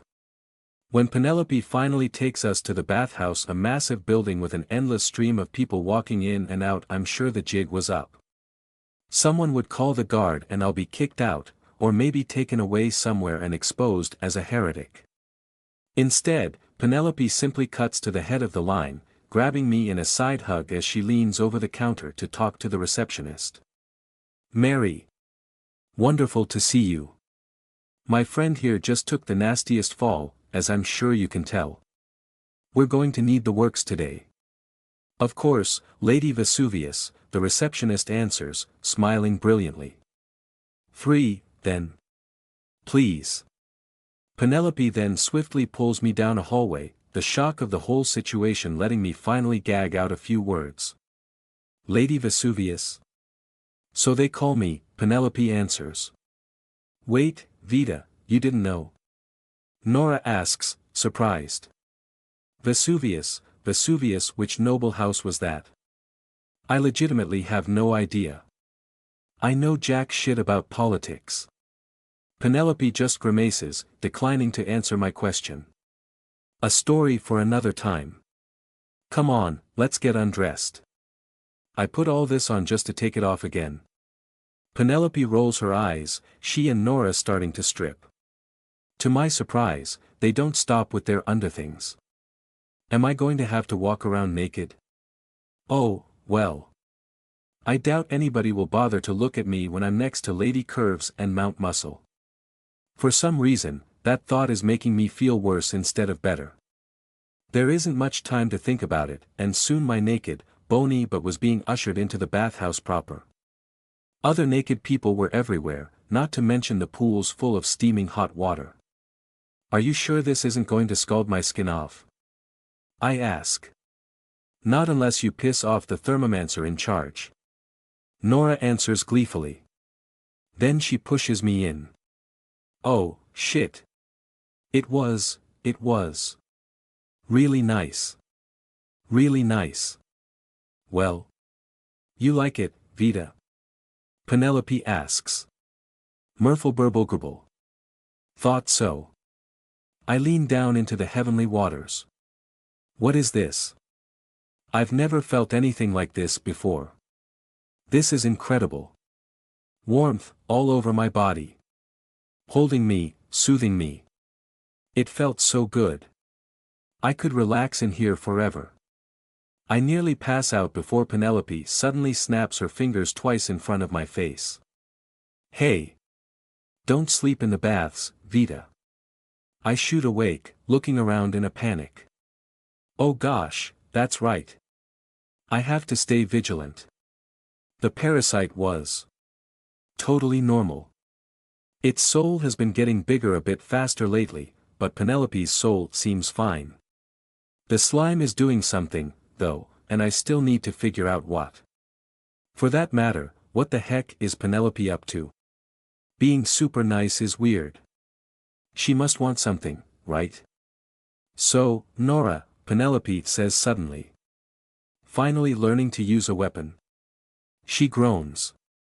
Yeah. Remus pretty firmly suggested I learn to use a gladius. It's the only style he knew that could go with the size of shield I prefer. I don't really like it, but after my shit showing on our mission, yeah, I need to suck it up. It was kind of weird that you planned to slay monsters without actually slaying anything, I chime in. I think the plan went fine, I say.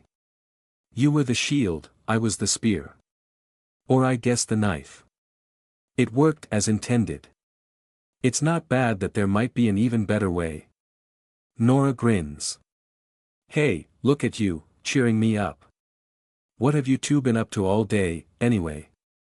Well, as I said before, Remus is making Vita and I stick together. So I ended up accompanying her on her morning errands. And you've been weirdly nice about it, I chime in, absent-mindedly creating a fort out of bubbles. You have been since you got that slime in your head. I'm just grateful you saved my life. Penelope stammers in protest. And apologetic. I thought you were lying, when clearly you were not. I used the bubbles to form myself a magnificent beard. I forgive you, I intone imperiously, trying to sound as regal as the beard deserves. Oh shit, wasn't this close to the day Penelope said I'm going to start bleeding? I think I'm done with the bath for now, I murmur. Finally got those monster guts off your face. Penelope jokes. It feels good though, right? Yes. Really good. I'm glad. Now for the best part, Penelope announces, to my abject horror. There's more. The next room is odd. Another pool of water, though this one isn't steaming. I already have clothes on, is this for my feet, or something? I walk over and almost step in, but Penelope grabs me. Ah. No, don't touch the reflecting pool, Vita. Look. I look, staring down at the perfectly calm surface of the water. Penelope was there, her arm around some kid I've never seen before. Wait. Pieces click into place. I'm ignorant, not stupid. Is that me? My breath catches in my throat. Metal can be reflective, I'm told. Glass as well. Clear, clean water. All rich things. None of them had been part of my life until now. My own face has never been a part of my life until now. Tears well in the eyes of the person in the mirror, rolling down her cheeks. Hollow cheeks, by most people's standards, but not mine. I'm filling out in many ways. Yet I still looked so young. Vita. Hey. Nora walks over, standing over the both of us as I start to sob, trying to catch the tears in my hands so they won't disturb the perfect pool. Are you okay, Vita? Nora asks. Why yeah, I choke out, hiccuping a little as the tears start gushing. I just never. I didn't know that. Ah, Vita. Nora says softly, grabbing my shoulder. That big of a difference? I shake my head. And no, I've never seen. I fail to choke out the rest of my sentence. I can't believe it. I can't believe that's what I look like. Never. Nora asks, startled. Penelope just gives a soft smile. When I saw. When I remembered this, I thought of you. I realized you had to come here, after today. Oh, V. Nora leaned down and wrapped her arms around my stomach, hugging me tightly. Penelope sighed, hugged, giving a firm, one-armed squeeze. Thanks for keeping us all alive, Vita, Nora says. No matter how old you are or look, you're the best scout we could ever ask for. Please continue keeping us all alive, Penelope adds. I would very much prefer my continued existence. I'll try, I whisper. The moment eventually ends. We all exit the bathhouse, Penelope paying for each of us. I make a concentrated effort to not look at however much it costs. I don't ever want to know. So. Shopping trip? Penelope suggests. No. No. I insist, waving my arms frantically. Too much. Ah, the little kiddo is overwhelmed already. Nora teases. I'm not a kiddo, I grumble, crossing my arms. It was harder to put my heart into that, though. Damn it, I am a kiddo. I have pinchable cheeks and everything. I've always known I'm super short, but that, ugh. That face just doesn't feel right. It's all right, we can head back to the guild, Penelope says. That was just a little apology treat. I hope my whole family can go there someday, I say after a short while. Being here while they're still at the shack, it just feels wrong. Hey, come on, Vita. Nora says, clapping me on the back hard enough to make me stumble. Your family loves you, right? They're going to be happy that you got to be happy. Don't you dare feel bad for feeling good. I snort. That's catchy. Don't feel bad for feeling good. Isn't it? My mom says it all the time. We gotta keep telling ourselves that, you know. When things are unfair. When it feels like we have more than we deserve. We gotta. If you start hating yourself for liking yourself, you're doomed. Yet every cent Penelope just spent on bathing could have gotten them more food. I could be working, or helping, or something. My happiness did have a cost, and other people paid it in what-ifs or should-haves. At what point do I forgive myself for happiness so much that I forget others were suffering? It sure seems to be what everyone else had done, to just let us rot for 16 years. I have a long and thoughtful walk back to the guild. Once we arrive, however, Penelope twirls around in front of me, grinning mischievously. Well, shall we show off to the boys? What? I ask, startled. Oh, yes. Let's do it. Nora cheers, grinning. I'm liking this fun Penelope we have all of a sudden. Penelope laughs, dragging Nora and I upstairs. It was so jarring to see her like this, but I can't say it wasn't welcome. Maybe she was opening up because she was finally developing some gratitude and sympathy, or maybe the slime was making her nicer somehow. I might have a hard time convincing myself to remove it, if that's the case. Maybe that's why it does that. Nah, I doubt it. How would that help a burrow hound parasite? I let those contemplations distract me as best I'm able as the prospect of meeting my male teammates while wearing a fancy dress slowly creeps into my thoughts. This is technically my first time wearing a dress, although a few times I've put on a really big shirt and pretended it was one. There's something imminently terrifying about the idea of letting Orville and Bentley see me in this thing. I don't know about this. I stammer. Penelope stops dragging me for a second, turning back with a smile. Hey, it's all right. If you feel a little out of place, imagine how they're going to feel.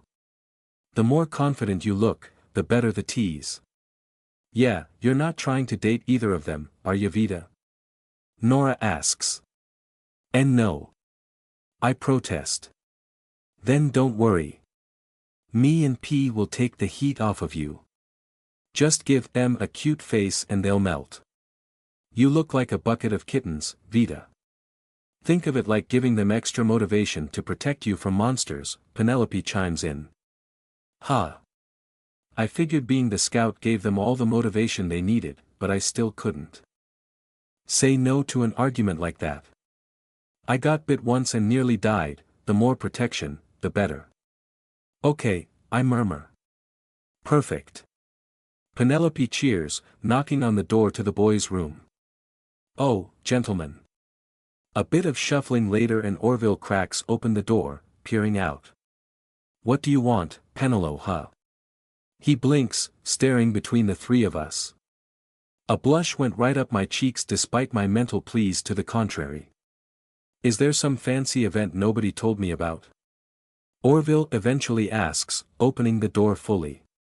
He looks a bit intimidated. Oh, is everyone here? Hello. Bentley walks over to the door and waves. Wow. You all look great. Why thank you, Bentley. I'm glad someone here has proper manners, Penelope coos, grinning at Orville as she says it. You all wouldn't be interested in coming down for a meal with us, would you? It figures that Bentley was utterly unfazed. That made me grin a little. It was good seeing him upbeat again. Orville looked away, seeming about as embarrassed as I felt. Did you guys dress up that fancy just to go down to the mess hall? Orville asks. No. Of course not, we went out earlier, Penelope protests. I suppose we could go out to eat as well, but I'm afraid Vita will have a stroke if I spend any more money today. That was probably accurate. Well, I'm hungry. Bentley says happily. Come on, Orville, let's go eat. The whole crew heads downstairs, Orville and I following from our firm position in Team Awkward as the others chatted happily. The cooks all smiled at me when I went to get food, sending a few compliments my way and causing my blush to redden ever deeper. Penelope and Nora look like they're eating up the attention, but it freaks me out. Attention was bad where I lived. It was bad as a thief, it was bad as a con, and it was especially bad as a worthless street rat. All of my instincts screamed against this. I wish I could just cast a spell and disappear. Actually, that's not a bad idea. I've been meaning to ask. Hey, Orville, I prompt, sitting down next to him with my stew bowl, is there any chance you'd have time to teach me magic at some point? I don't know if that's a good idea, Orville answers. Magic is super dangerous. You might blow yourself up. Gosh, if only the two of you knew a biomancer that could treat mana backlash, Penelope butts in, smirking. I think Vita has the patience and focus for it, Orville, don't you? Oh geez, you two better not be teaching Murderface how to shoot fireballs, Nora says. Murderface? I protest. Neither of us know thermomancy, Orville grunts. More importantly, neither of us have a teaching license. We could get in big trouble with the government if we teach her anything. Come on, Orville. Let her try. Bentley says, grinning. It's magic. It's not something you can just try. I'd have to teach her fundamentals for months before she's ready to grasp even basic metamancy. I'll be a good student. I say. I promise. Vita, it's illegal. I mean, I won't tell the guard if you won't, I say, shrugging. It'll be fine. I'm not teaching you magic, Vita. Damn it, Orville was a tough nut to crack. But I want to learn. He leaves me no choice. If I still look like a little kid, then I still have access to the ultimate beggar's technique, the puppy dog eyes. I stare up at him, desperation creeping into my face, lip trembling just the right amount. It was a stare to capture a heart. Please. Look. Look how small and cute I am. Does he think I won't use this? Does he think my pride is worth missing the chance to cast spells? It's not. Orville holds firm for an impressive few seconds before crumbling under the might of my adorable face. Penelope may one day regret giving me this power.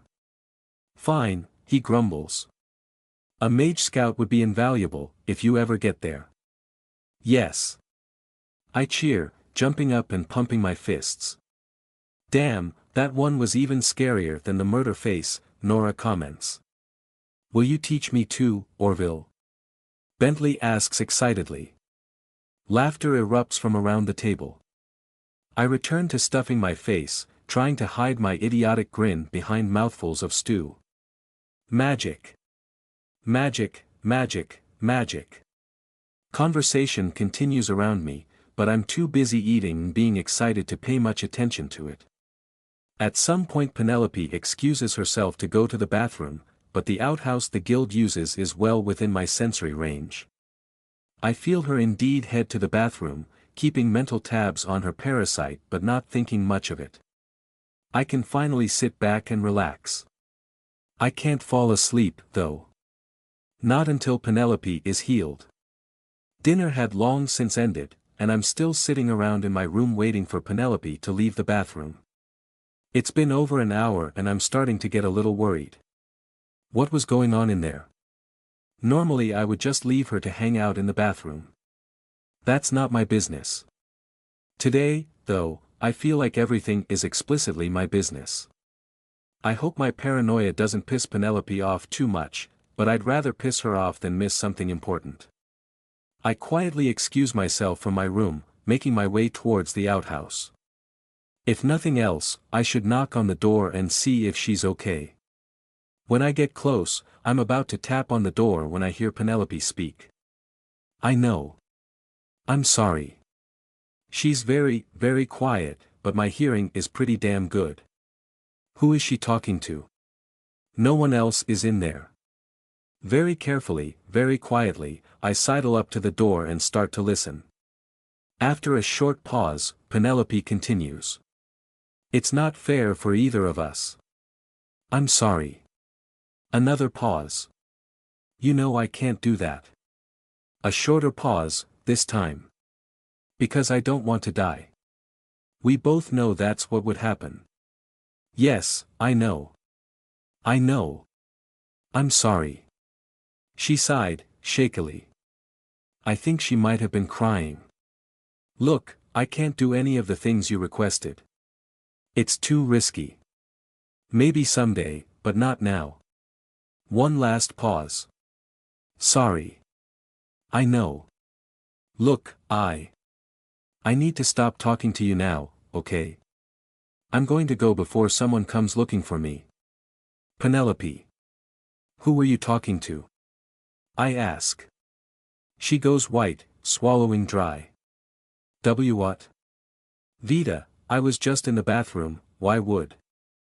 I heard you talking to yourself. There's no one in there except you and the slime. Were you talking to the slime? Are you the slime? Vita, Penelope says, holding up a placating hand. Please calm down. I am Penelope. Can you keep this a secret? I scowl. Sure. What? I was talking to my fiancé. Slowly, she reaches into her shirt and pulls out a small necklace. Attached at the end is a tiny bauble, diamond-shaped, that gleams like Remus's sword. Metal. It's a resonance enchantment, she explains. Very expensive, usually restricted to military applications. It was my engagement present. I frown. That sounded plausible.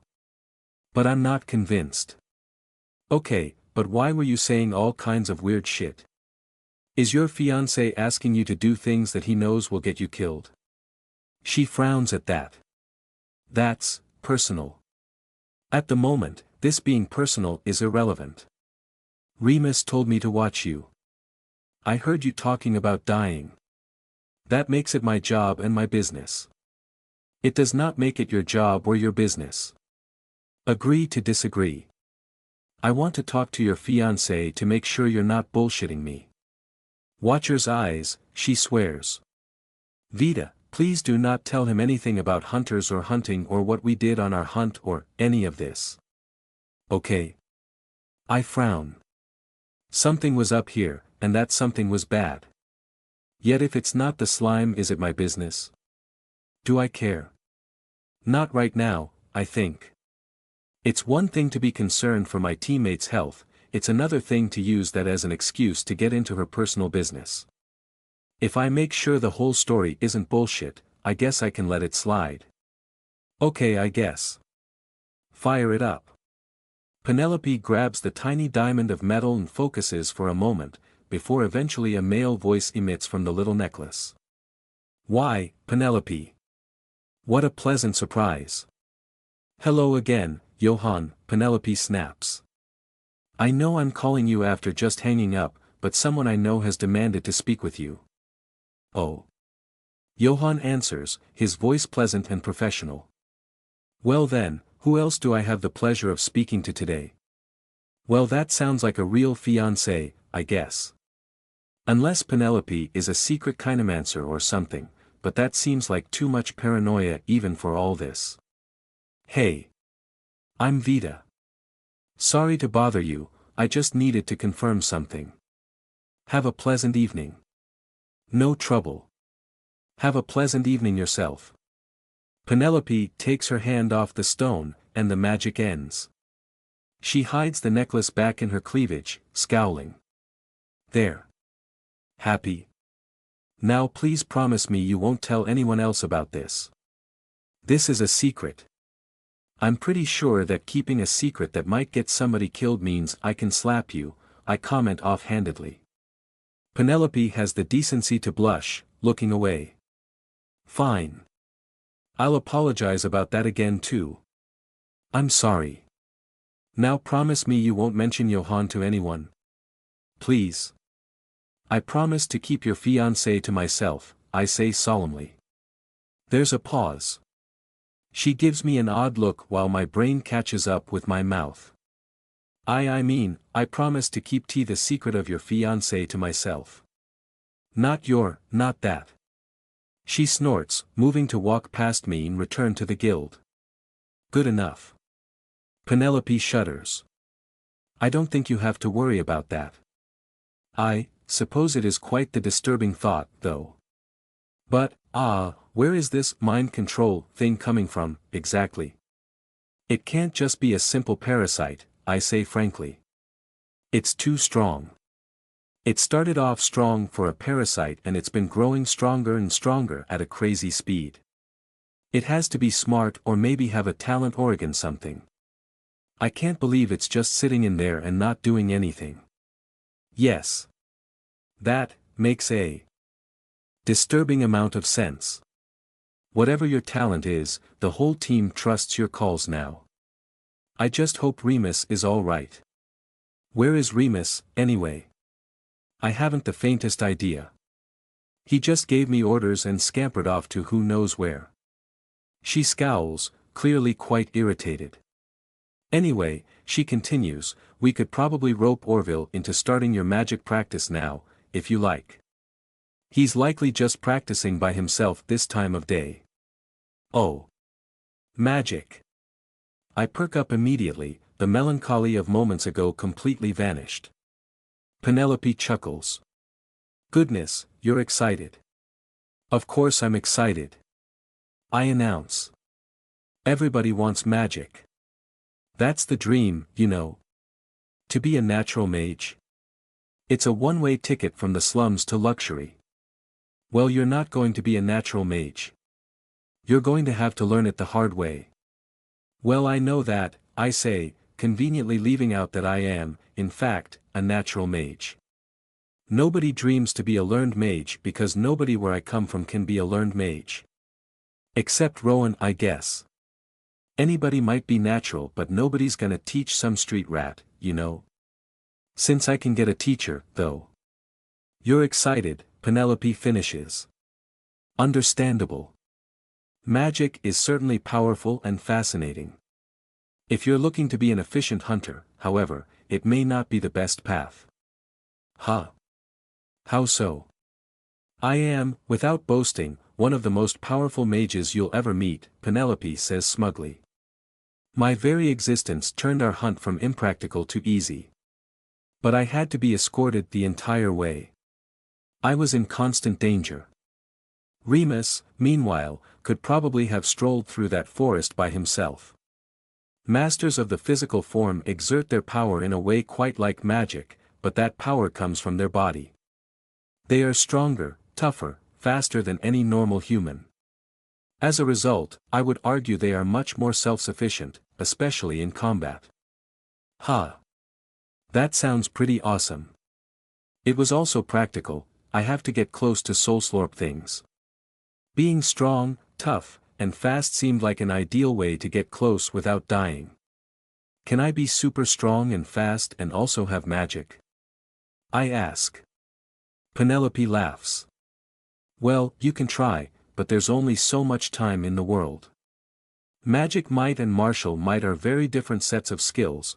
If you want to learn both of them, you can, but you'll inevitably be worse at both than if you had specialized. It tends to be a poor choice, unless you have a specific fighting style in mind like Orville. Orville does both. He does, yes. Quite competently, I'll admit, but you yourself said he was the weakest on the team, didn't you? I nod. That makes sense. Well shoot, now I don't know what I want to do. Who is the Vita of the future? How does she live? How does she fight? In a world without the restrictions on animancy, I imagine myself as a queen of swarms, commanding hordes of zombies and skeletons to strip the horrible wilderness bare. Overwhelming the monsters of the forest with sheer numbers, I keep Skyhope safe. I am a hero, growing stronger and stronger until anything that threatens my family is dust. Such hopes are absurd, however. I can never be that as long as I live here. Swarms of undead would be caught. Perhaps a small group of elite forces, though.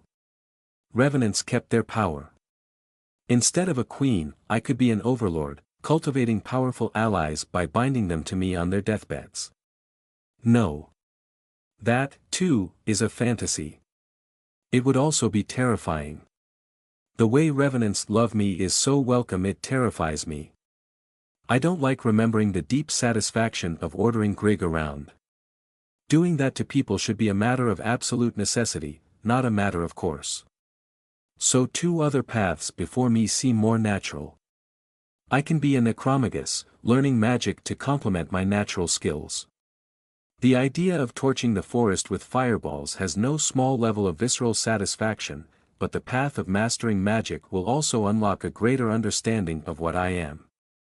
Both fighting from relative safety behind my team and the general utility of knowing how to craft spells are also very appealing to me. The last path I see is that of a reaper, rushing around the battlefield and gorging souls like it's gone out of style. I want to move like Lynn and Remus move, to master the art of speed. I want to be able to fight on my terms, fleeing bad engagements and overwhelming ones that favor me. Fighting up close is dangerous, but it will happen at some point no matter what. I may as well be ready for it. I don't know if I can decide between those things, though. I can't go without the self-sufficiency of being physically talented. I need to focus on physical training. It's just too important to ignore. That being said, I can't ignore magic either. It's less important, but it's still important. I should, at minimum, understand the principles of magic well enough to defend myself better against it. Learning to cast on top of that would be awesome, and doing so might help me figure out more of my natural magic talent as well. If I don't become the best fighter in the world because of that, that's okay. I know you said it's not the best idea, but I feel like I should work on everything, at least for now. I still want to learn magic. I feel like it'd just be dumb not to at least understand the basics. We'd best go see Orville, then, before he gets too busy. I suppose, since I'm stuck with you, I could also help. I chuckle. Thanks, Penelope. Of course, Vita. Sorry again for all the trouble. You deserve better than this. I frown. That struck me as an odd thing to say. Nobody deserves anything. The world is uncaring, unfair, and equally uninterested in everyone. Her smile drops as well, a haunted flicker passing behind her eyes.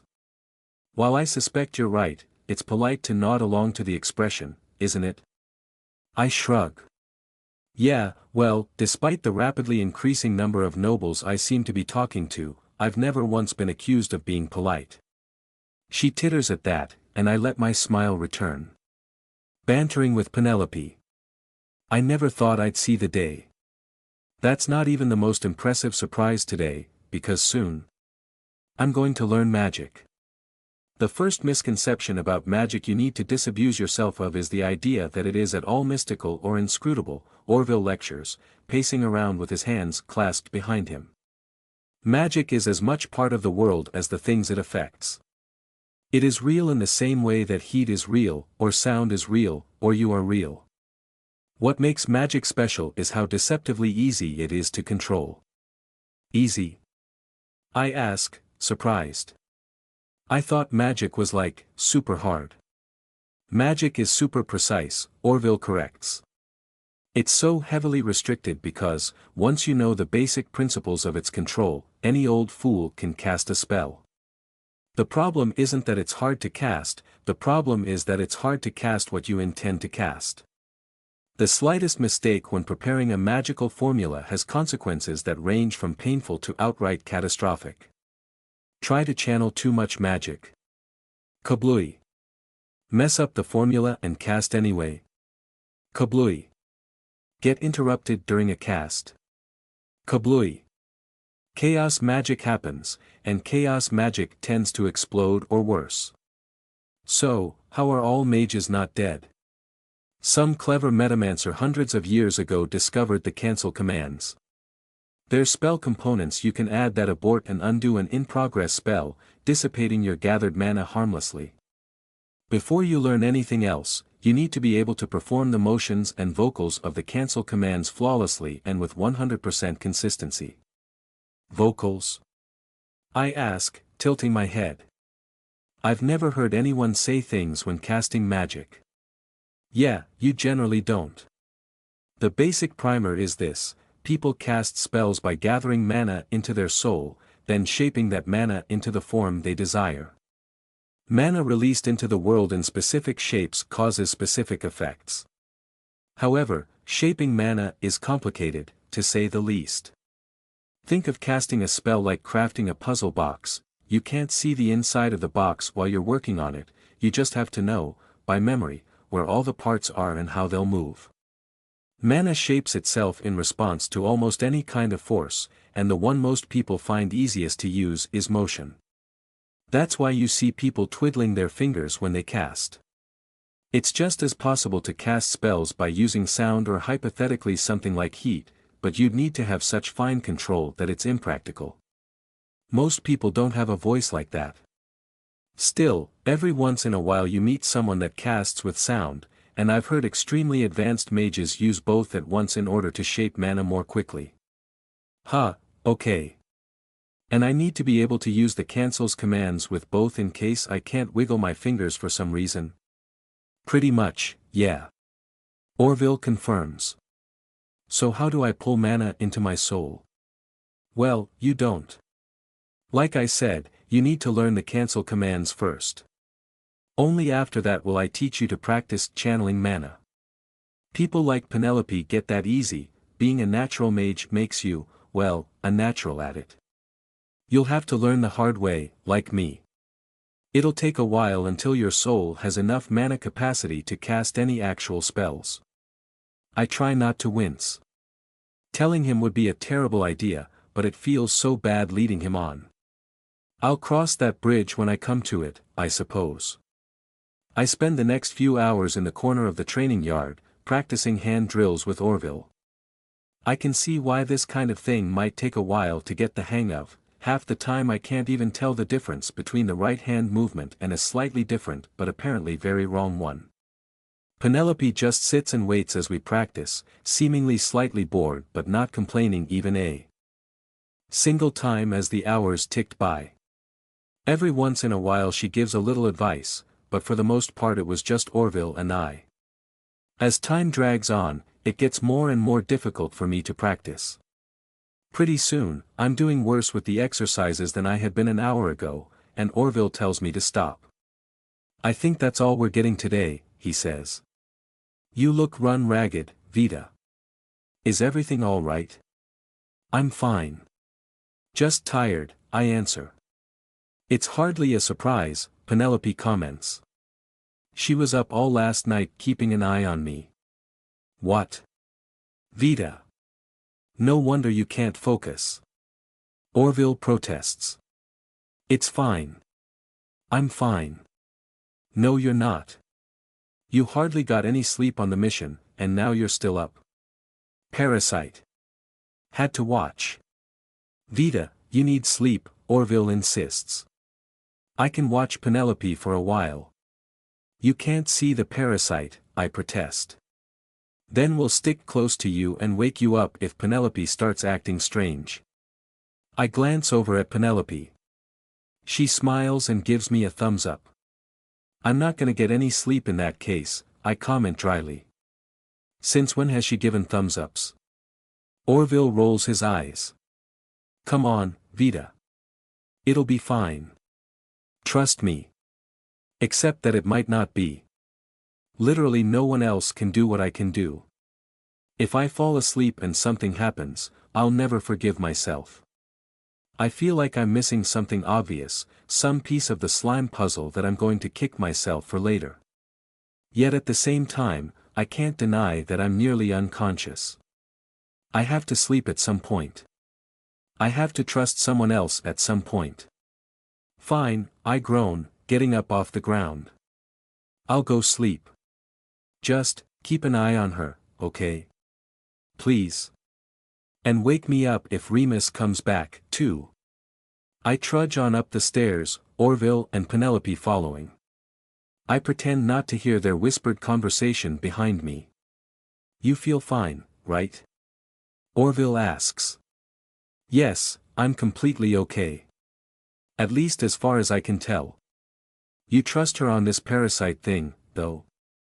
She's just doing as Remus instructed. Besides, it seems wiser to assume an emergency than to assume everything is fine. Do you know the casualty rate for hunter expeditions? Isn't it around 40%? For new teams, yes. I'm not going to turn up my nose at a bit of caution here. Well, they don't think I'm outright crazy, at least. Perhaps my paranoia is just sleep deprivation, but unless I'm outright hallucinating, the slime's soul just keeps getting bigger. I make it to my room, not bothering to wait for modesty before pulling off my overclothes. I'm about to toss the dress onto my bed before I remember that it's probably worth more than I am. Embarrassment coloring my face, I look back to Penelope and a politely turned around Orville, silently asking what to do with the damn thing. Penelope smiles and retrieves the dress, letting me slip under the covers without further embarrassment. I really hope I'm not going to wake up tomorrow with a slime in my head. I grab Roscoe and squeeze him tight, curling up around my bird friend as sleep very quickly claims me. Vita is asleep. Penelope's indignant claim is ironically what wakes me up. I blink in irritation, looking around. It had been light out when I went to bed and it's light out now, but it feels like I've been asleep for ages.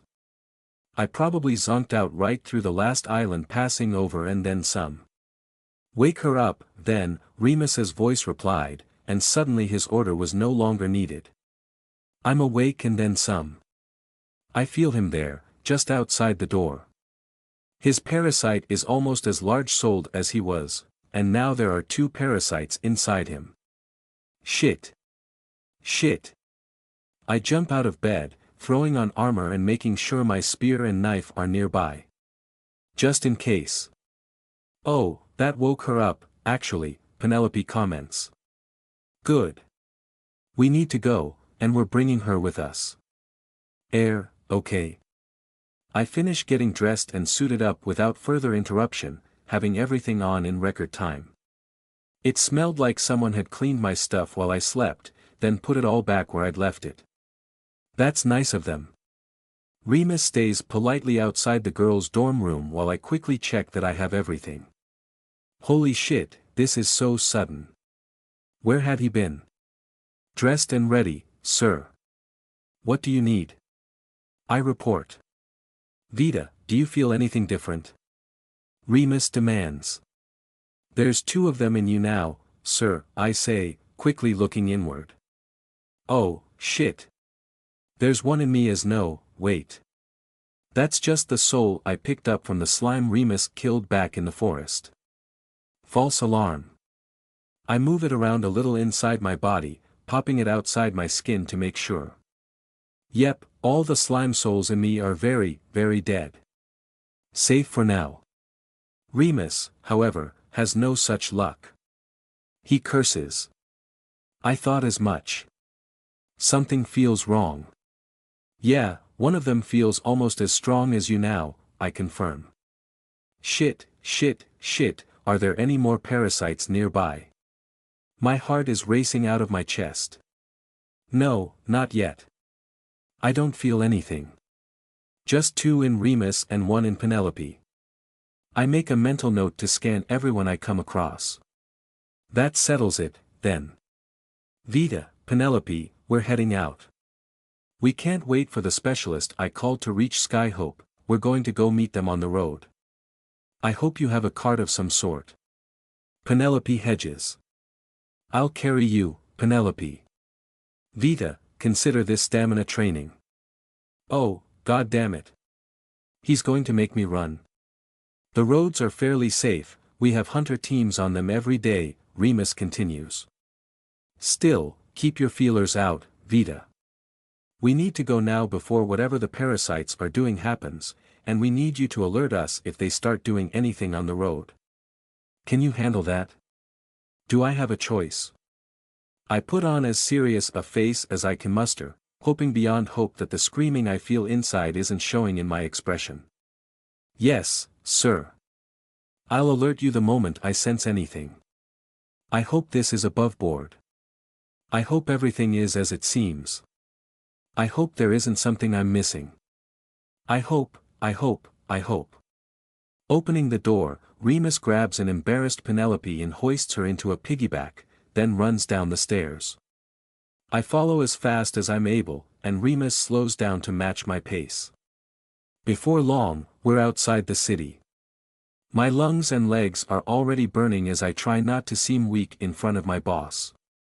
Partly to keep my stamina up, partly in case something horrible happens, and partly because I'll take any excuse to do so, I start surreptitiously swallowing chunks of my soul stock, feeling that beautiful feeling of unraveling raw power and adding it to my being. The run pace doesn't get easier, but it stops getting harder and I feel like that's basically the same thing. Minutes tick by in silence. Then an hour. The dirt road hugs Skyhope Crater for a ways, avoiding the forest in which all this began before finally setting off between cultivated farmlands which sit adjacent to most sides of the city. Passing through the beautiful fields is somewhat relaxing, though the hammering heartbeat in my chest reminds me that this is a rather poor time to be relaxed. Eventually, the farms break way into more wilderness, the road cutting through the middle of a partially cold jungle, shrubs and saplings growing around or through stumps as if in a constant war to take the territory back from humans. My soul sense goes bananas, detecting all sorts of terrifying things just on the fringes of my awareness, yet thankfully they seemed uninterested in harassing us for now.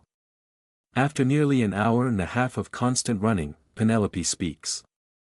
Her voice sounds frightened, hollow, confused, and her words send a chill down my spine. Remus, do we really have to do this? She asks. Seek medical attention. Yes, obviously, Remus snaps back. Not that. I mean Vita. I don't like the sound of that. I don't like the sound of that at all.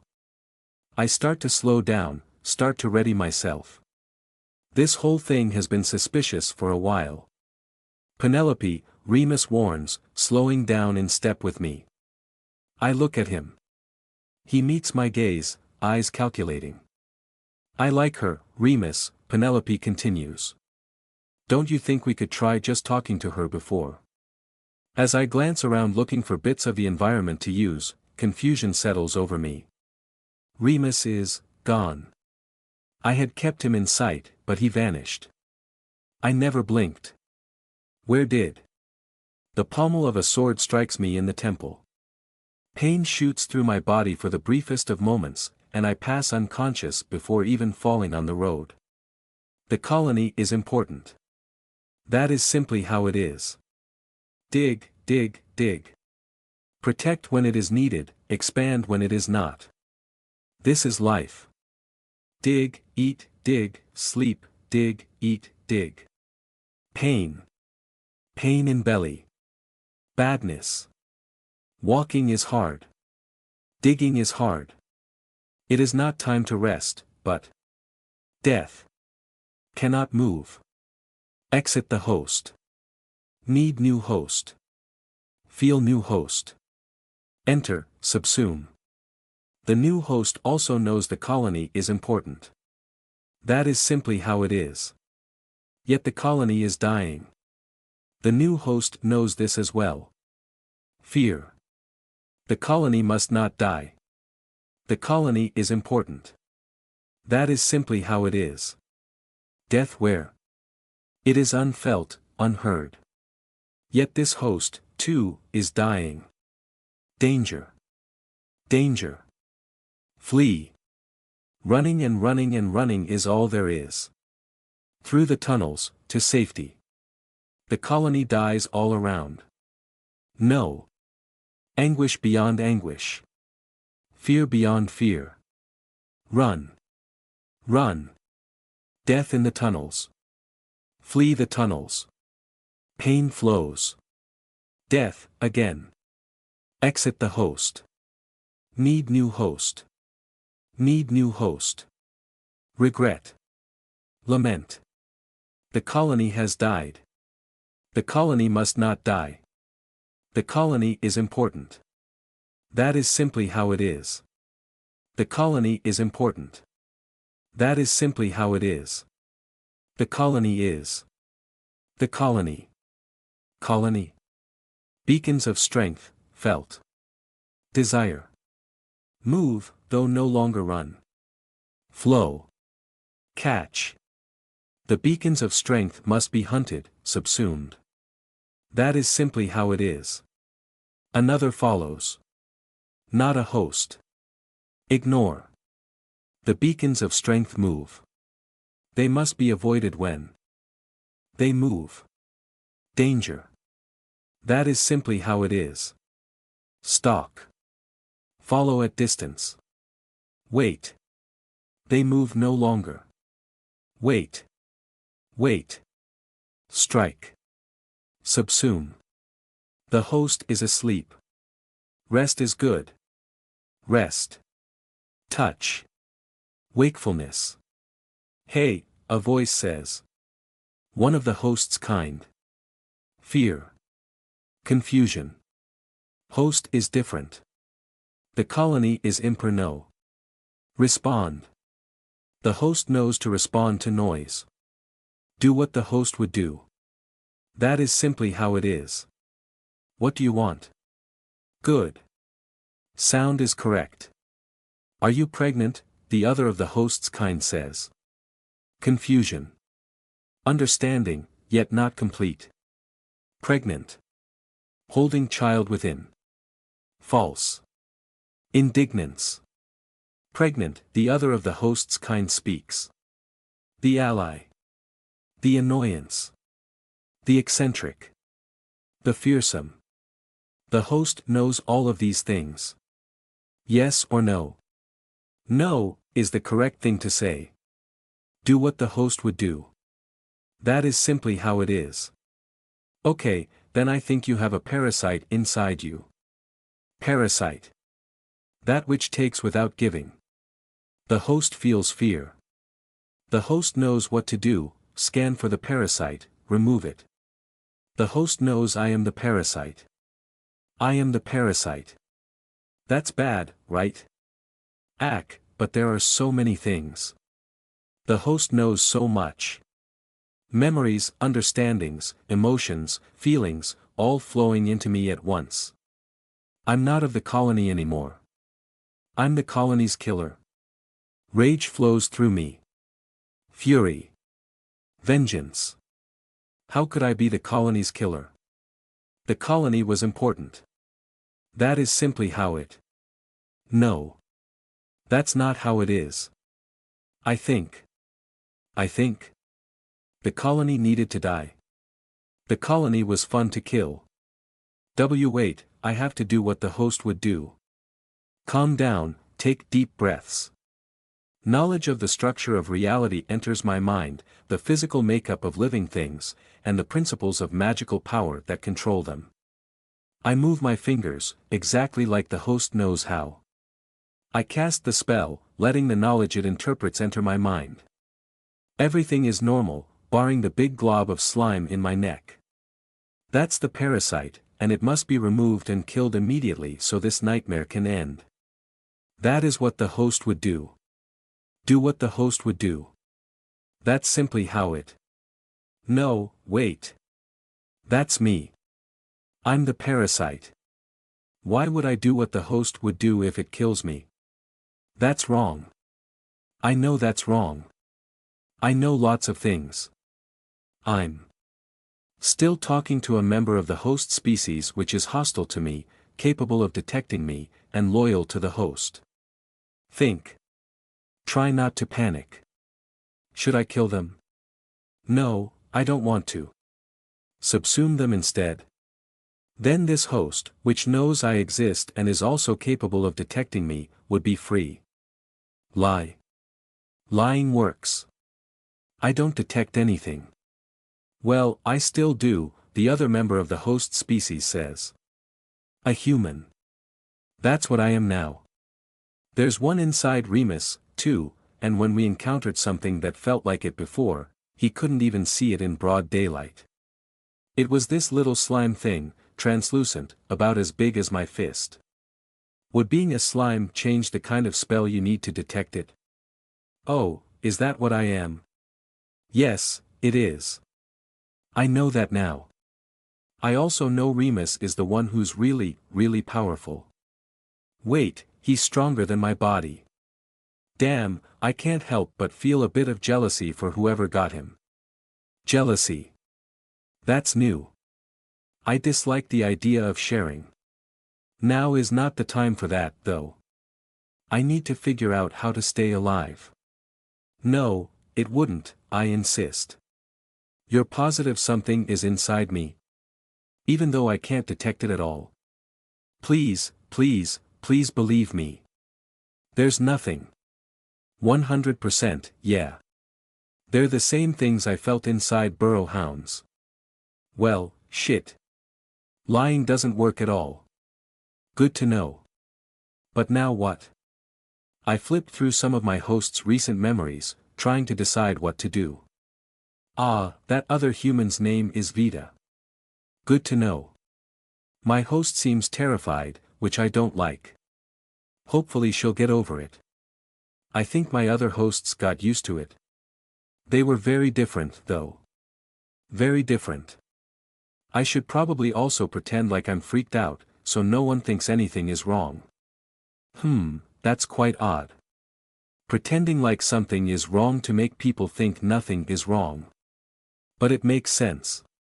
So many things are starting to make sense, all of a sudden. Is it just Remus and I? I ask. There aren't any others. As far as I can tell, yeah, Vita confirms. Vita's never been wrong so far, the large one says. Bentley. You might be really sick, Penelope.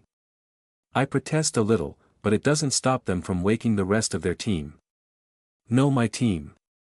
I have to act like they are my team now, if I want to survive. The thought of it is absolutely terrifying. Cannot just be part of the colony anymore. The colony had never cared I was there, but these ones. They will kill me if they know. They talk to Remus, asking his advice. Even though the one called Vita knows we are here, she thankfully does not know what we are. Acting like my host is instinct to me, and I can see my brethren in Remus going through the same series of thoughts that I had. I'm surprised he does not kill them, as my host knows he can. It's a relief to me that I did not expect. Even if I have to hide, I don't want my team, my new colony, to die. Perhaps he feels the same. After their talks and considerations, they decide to sleep. I try to sleep, but my host screams inside me, begging and pleading her allies for assistance. She tries to unleash plagues, rot me from within, tear me apart with torrents of magic, but she is impotent while I am in control. She sees what I see, feels what I feel, hears what I hear, but she can do nothing.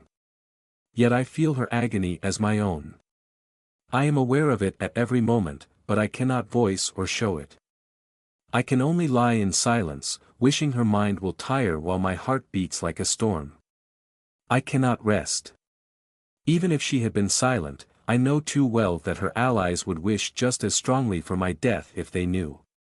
I am not safe. I will never be safe again. Should I abandon this host and flee? Yet if I stop being my host, what will I be? I like my host. She is like nothing I have ever known. I hope I can talk to her later. She is strong, intelligent, and wise. I'm glad I get to be her now. Penelope. That is my name. Eventually, the one called Vita approaches me. Can she tell I am not asleep? Is that odd? I resolve to continue pretending. Hey, she whispers to me. Are you doing okay? No, comes the resounding scream of my host. Save me, Vita. I say no such things. I cannot pretend to be a host that wants me dead, not all the time. Vita begins to talk despite my silence, telling a story of other parasites. I listen intently. It is a sad story, a story of betrayal and death. I find it fascinating, but it only brings my host more distress. More and more her fear builds, and soon her anguish compounds beyond what I can handle. Okay, stop. I hiss, quickly thinking of an excuse for my reaction. I'm sorry I slapped you. Okay. Is that what you want to hear? No, but thank you for apologizing. I just wanted to make sure you were okay. I could tell you weren't really sleeping. She cares for me. That makes me happy, even if she thinks I'm someone else. I am, by all methods I'm aware of, completely fine, I whisper back. But, she prompts. She saw through me once again. I want to tell her. I cannot give anything away, but I want to tell her. But I'm terrified, I admit. I'm clearly in danger, I don't know how to handle it, and I don't want to die. Well. I guess I should say, then, she answers. You pretty much already know, but I'd like you to keep it secret. Then she tells me. She tells me with kindly words how she can so easily pluck the life from my body. How she will happily do so for my host. How all I have to do is ask to die, and it will be done. I tell her no. I come up with as many reasons as I can why my host might not wish for my end. I tell them all in a panic, acting much less afraid than I feel. This girl who sees me, who holds my life in her hands, she is a nightmare. Inside, my host laughs. She sneers and taunts, gleefully anticipating my death. Imagining it. Relishing it. She hopes for my suffering. She begs for it. With those wishes in my thoughts, we finally drift to sleep. Once I wake, days of travel in the forest begin for me. I draw on my host's experiences, mimicking what she does to help her team. She's curious. Experimental. She likes trying new things even when she knows older things will work. Her team does not know this, though. She hides these wonderful things, fearing others will not understand. I want to tell them, but I fear acting differently from my host will bring me death. I take the time granted to us to learn more of my host, to delve her memories and immerse myself in her oldest feelings. The more her memories become my own, the easier it is to be her. I feel what she feels. I like what she likes. I want what she wants. I hate what she hates. She hates me. I am Penelope, and Penelope screams inside me. The constant danger leaves me a shaking wreck when we finally make it to my home, which is a place I've never been before. Skyhope. So familiar and yet so alien.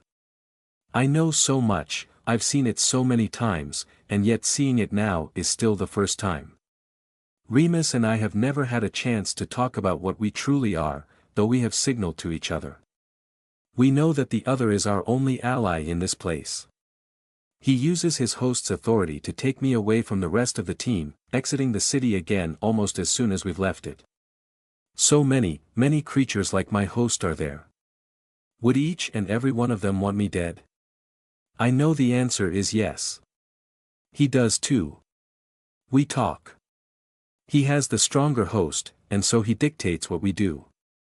That is not simply the way it is, but I have no ability to enforce any other way. We talk of our fears, our hopes, our newfound sapience. Such a terrifying thing it is. All that is important is new. The colony is but a distant memory, fading away. My host's mind knows, we are too small.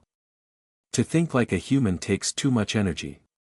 Without a host, we will lose our capacity for thought or we will starve and die. That is what she believes, and thus so too do I.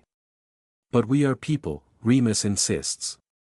Each and every one of us can be a person. Yet our brethren are still forced to be dogs. They suffer mindlessly, just like we did. My children are out there, made to live as animals. But how can we fix that? I ask, frowning. Do we go collect them? Put them into humans? That will just get us caught, assuming we can even find them. Think ahead, girl, Remus snaps. We will get caught eventually. Survival is not about avoiding threats, it's about being more of a risk to fight than to leave alone. We'll spread. We'll take enough powerful people to protect ourselves before the humans know what's happening. Terror grips my host at the implications, and so too does the terror grip me. I do not like the sound of those words. He will be spreading more of us, trapping more hosts in this fate. My people suffer, yet to uplift them I have to consign humans to suffer. What a cruel joke my kin are. I share these thoughts with Remus, but he dismisses them. He has no sympathy for those that would damn us to death. Even if that wrath is only to protect themselves, he considers it unforgivable. He has the strongest host. I agree with him, fearing he will see me as an obstacle instead. So he sets out our plan, he will eat and grow and spread. I will stay with the girl that can sense us, Vita, and distract her from talking to the guild or the church until we can put one of us inside her. Once she is with us, we can use her power to find and free the others. So there, on the road outside town, we part ways. I walk back to the city, and he runs off somewhere he does not deign to tell me about. I am left alone with my thoughts, and the thoughts of the woman I torture to live. I can hear you, you know, I whisper to myself. We can talk sometimes, if you want. Surprise. Hope. Indignation. Fury.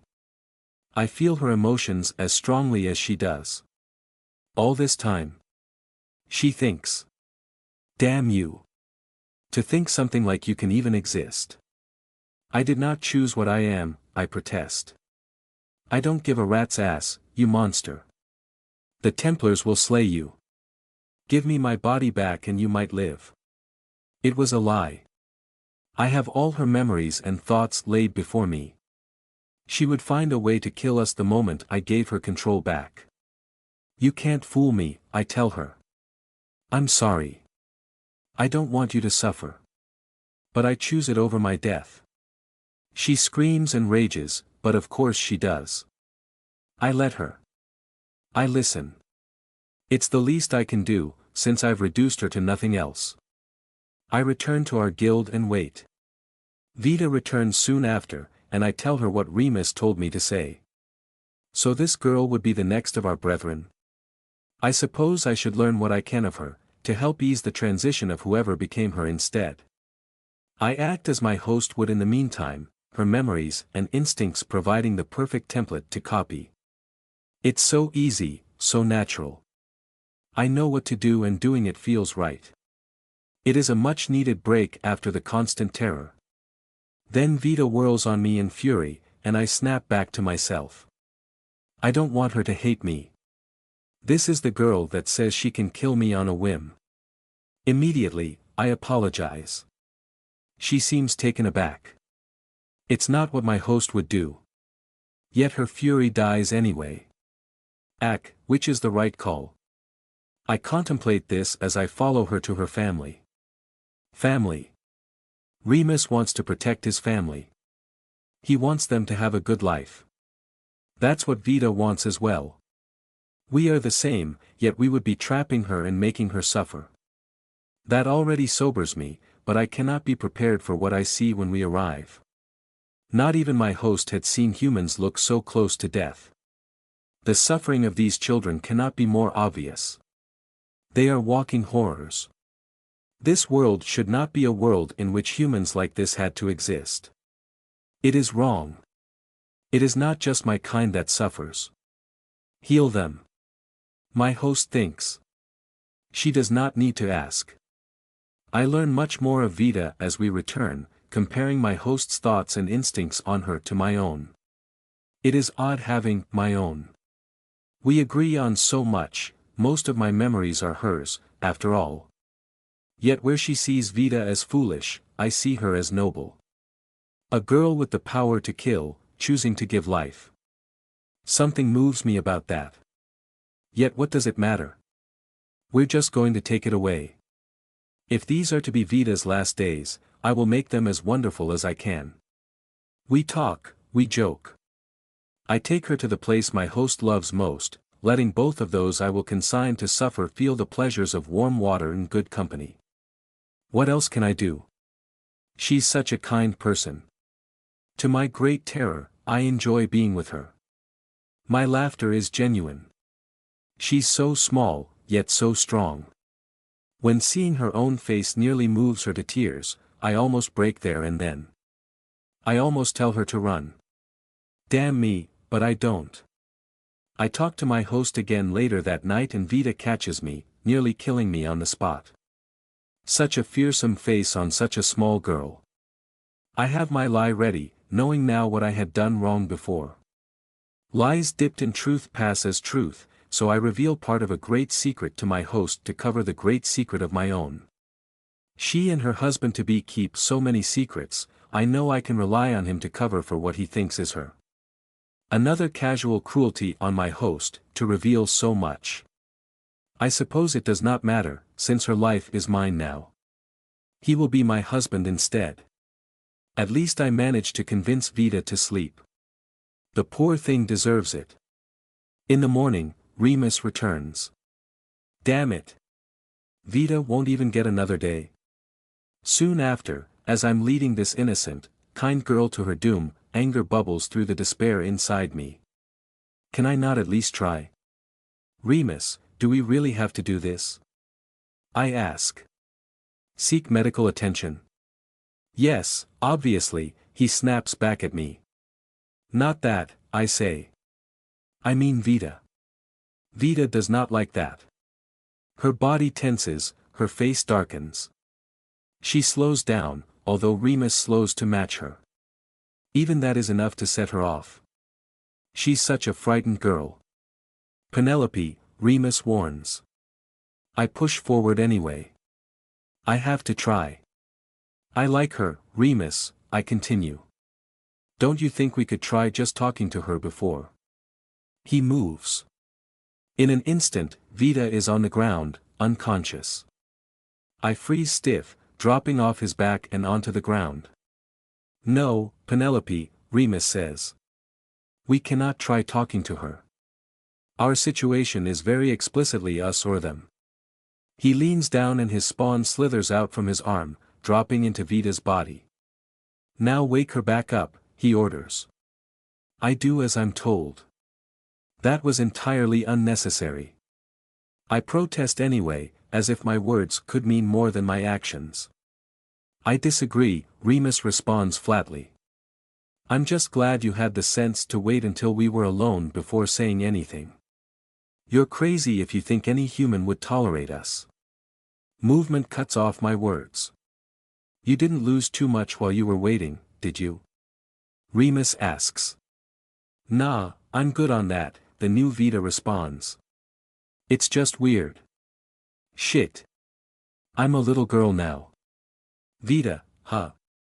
Now and forever, Remus answers, nodding. Anything of interest in that head of hers? I'm looking, chill out. Look faster.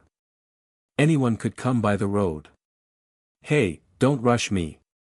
That's child abuse. A slight pause, then the new Vita grins. Whoa. Haha. She hated me saying that. We don't have all day, Vita, Remus snaps. Anything relevant? Both of our hosts suspect she's keeping big secrets. There's a slight pause. I hold my breath. What revelation would drop? Really pissed off. Vita finishes, flashing a shit-eating grin. Of course she's pissed off. After everything I did for her, this is how it ends. Who cares? You decide everything the host does when you're in control, Remus grunts. I can't believe I have to insist that my own spawn stay on task rather than sass me. Sorry daddy, but I am a teenager now. I'm contractually obligated to give you shit. If you wanted me to be deferential you should have put me in the body of a slave. Remus's eye twitches. The new Vita grins, holding up both hands in a placating gesture. Whoa, kidding. The extra sense is just really distracting. I'm blabbing while I figure it out. Ignore the extra sense, Remus demands. Come on, we talked about this. Did Vita break our cover? How much did she know about us? Who else are we going to have to clean up? Does she know about anyone else that might be a danger to us? Right, she says, thinking. No, she didn't break our cover. Didn't know much either, she had suspicions but wasn't sure. I'm not finding anyone else in her memory that can do what she does, or anything like it. Remus takes a deep breath, starting to relax. I had known or suspected all that before, so it brings me no satisfaction. Okay. Good, Remus says. Then, we're safe for now, right? I suppose so, I answer quietly. Thank the Watcher, Remus sighs, his body sagging. Okay. Then here's what we do. Vita, Penelope, you head back to the guild and confirm that we met the biomancer specialist and had ourselves removed. I have something else to take care of, but I'll rejoin you later. Can you handle a couple weeks on your own? More secrets. More demands. I don't like this man. My kin frustrate me, but at least I don't have to pretend with them. I suppose we have no other choice, I answer, scowling. Not if we want everyone to live through this, no, Remus answers seriously. One last thing before we separate, though. I found out what we are. That got my attention. My eyes open wide. Wait, you did? He nods. Yes. Before meeting up with you I used this body's access to the restricted archives and looked around. There are humans who know about us, we're just kept secret for some reason. Our kind are called the Nora. Nora, I repeat, tasting the word on my tongue. I have a name for our curse. Remus nods. Yes. Not that you should be repeating it anywhere that you can be heard, but, yes. It's nice to have a name. Penelope, Vita, control your food intake. If your real body gets too large, you'll divide. Don't you want grandkids, Dad? Vita asks. So childish. A young Nora in a small girl. It fit, somehow. I would have to watch her carefully so she didn't make a foolish mistake. Remus smiles at her. It's a kindly smile, full of hope. Not yet. She nods, holding out a hand to shake. Well then. I'll see you around, Pops, she says. They clasp hands briefly, Remus shaking his fingers out afterwards. I think you might have zapped me a little, there, he comments. Vita smiles wide. Sorry, Pops. Still getting used to the body. He nods. Understandable. You're what, 10 hours old? You'll get the hang of being Vita before you return to town, don't worry. Now is there anything else you two need before I head out? Nope, Vita says, I'm good, Pops. I have nothing either, and say nothing to indicate it. We won't let our kind continue to rot as dogs, Remus promises. Not when we can be people. I just sigh, turning to walk back to town as Remus jogs off. The new Vita follows, perhaps deferring to me in the same way I do Remus. It does not take long for her to start up a conversation, though. So. She starts, how's the secret agent stuff been so far? I shrug. Exciting. Depressing. Confusing. Not being sapient was certainly less complicated. Not being sapient? Yes, as in, oh, that's right. You butted off of Remus, I recall. She was born in a human body, so she wouldn't know. He and I had bodies before this. Animals. They couldn't really think, and neither did we. I think we'll revert to that if we're not inside a human for too long. We started to lose our memories of being dogs after a few hours outside a body. Oh. Yeah, Remus might have mentioned something like that, she says. That really sucks. I snort. This one has a talent for understatements. It's certainly not ideal. My first act as a person is to hold another person hostage in her own body. I'm barely a figment of her, yet she's the one haunting me. I can't imagine Vita will be any easier on you. Well, the real Vita, I mean. Not you. My kin just grins. Oh, she asks. What makes you say she'll be hard on me? We're in power, right? Please tell me you're listening to her. It's the least you can do. We're stealing their lives and making them watch. But I still remember most of it, what it was like to be an animal. To feel, but not think. To act, but not question. To just mindlessly be. I can't go back to that. No matter how much I hate myself, I can't. It would be the same as death. Vita seems concerned for a moment. She takes a deep breath. Okay. I'm listening to her now, she says. Vita wants to ask you something. Is that all right? I almost stumble, my breath catching. Of course. Oh God, I forgot. I'm so stupid, of course she can hear me. Vita, I'm so sorry, She wants to know, Vita says, cutting me off, if Penelope is okay. I'm not okay, but I recognize she isn't talking about me. Why would she be? I have not been the Penelope she thought I was this entire time. The answer is the same either way. And no, I stutter quietly, choking back tears. Of course she's not. She leans over next to me, moving to drop an arm over my shoulders. Instead, she grabs my neck, right over where my real body hides. I turn to her, and the murderous, disdainful glare in her eyes burns itself into my memory. Something intangible tightens around me, promising annihilation. I stare into those eyes, fear taking my heart. Oh. This is not my kin. How long had Remus's child been dead? Please don't kill me, I whisper.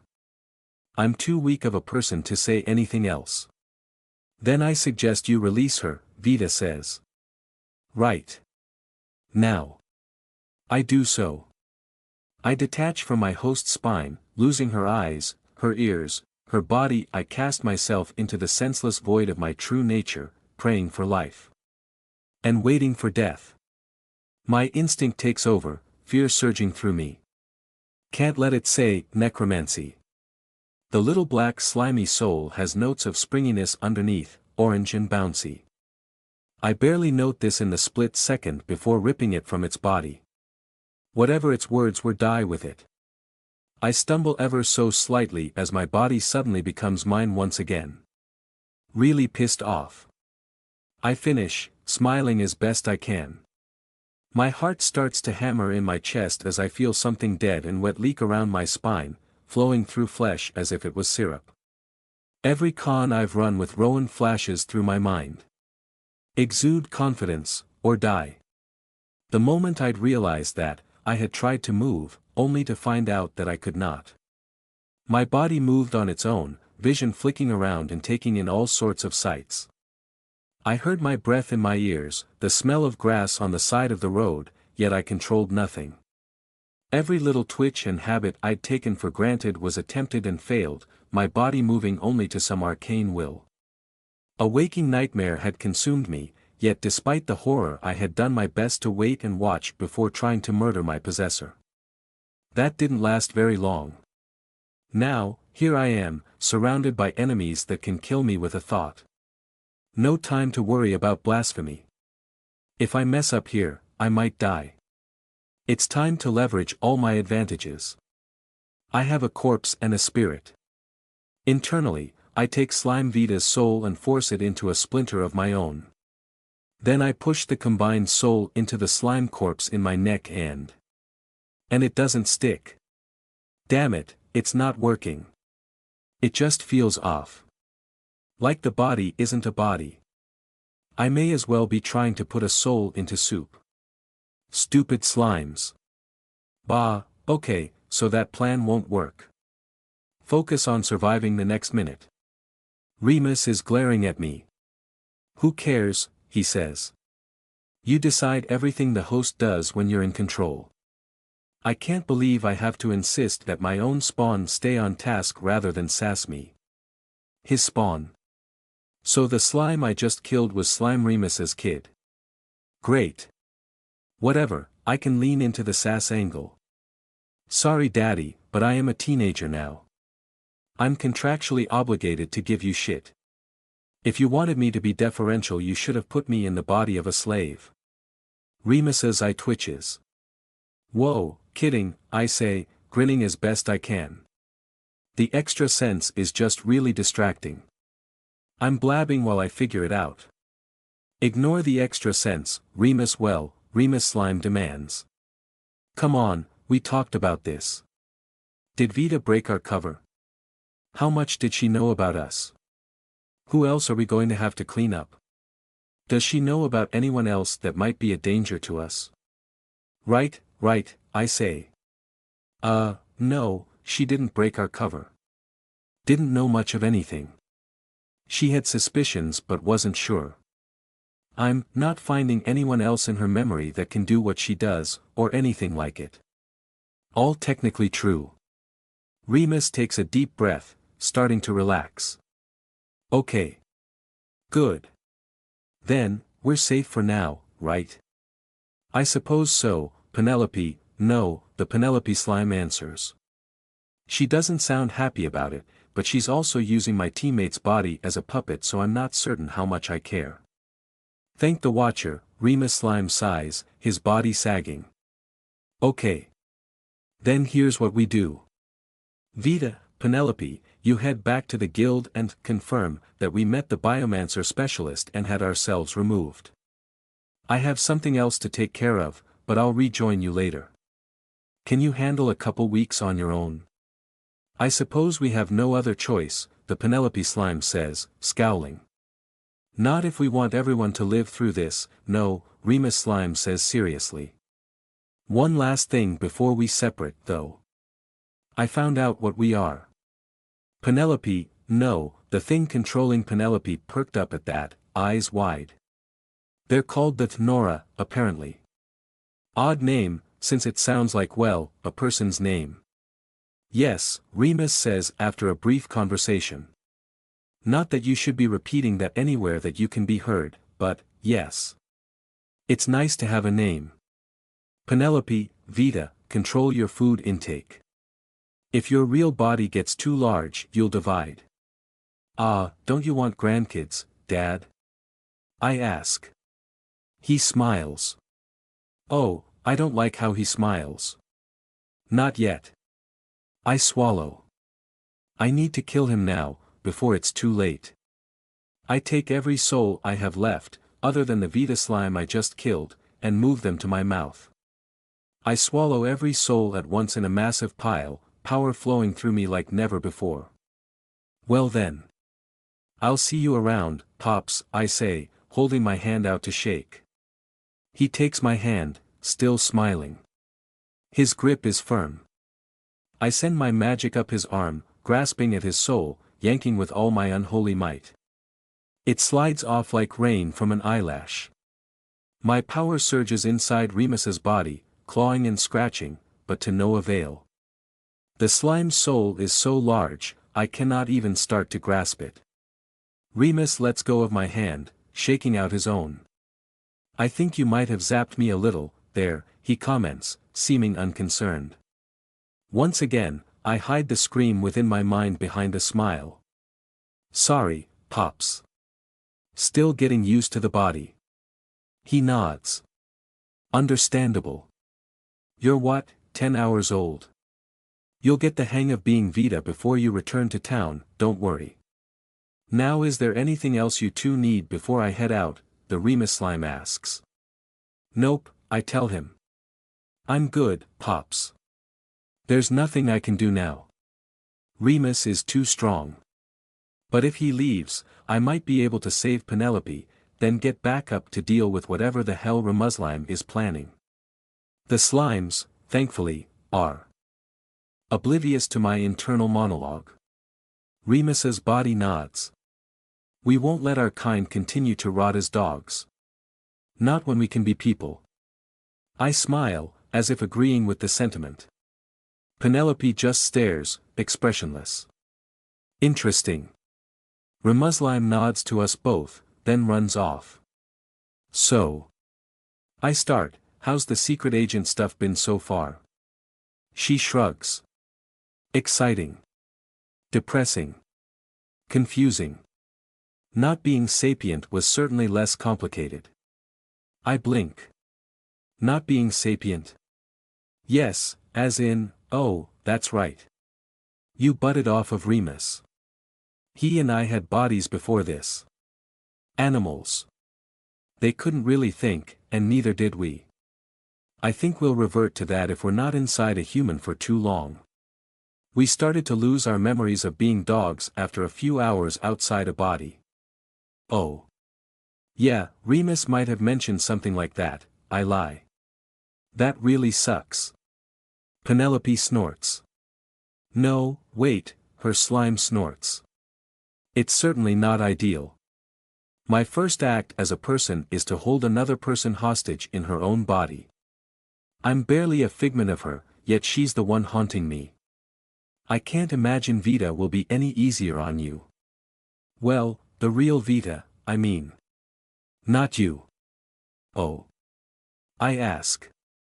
What makes you say she'll be hard on me? We're in power, right?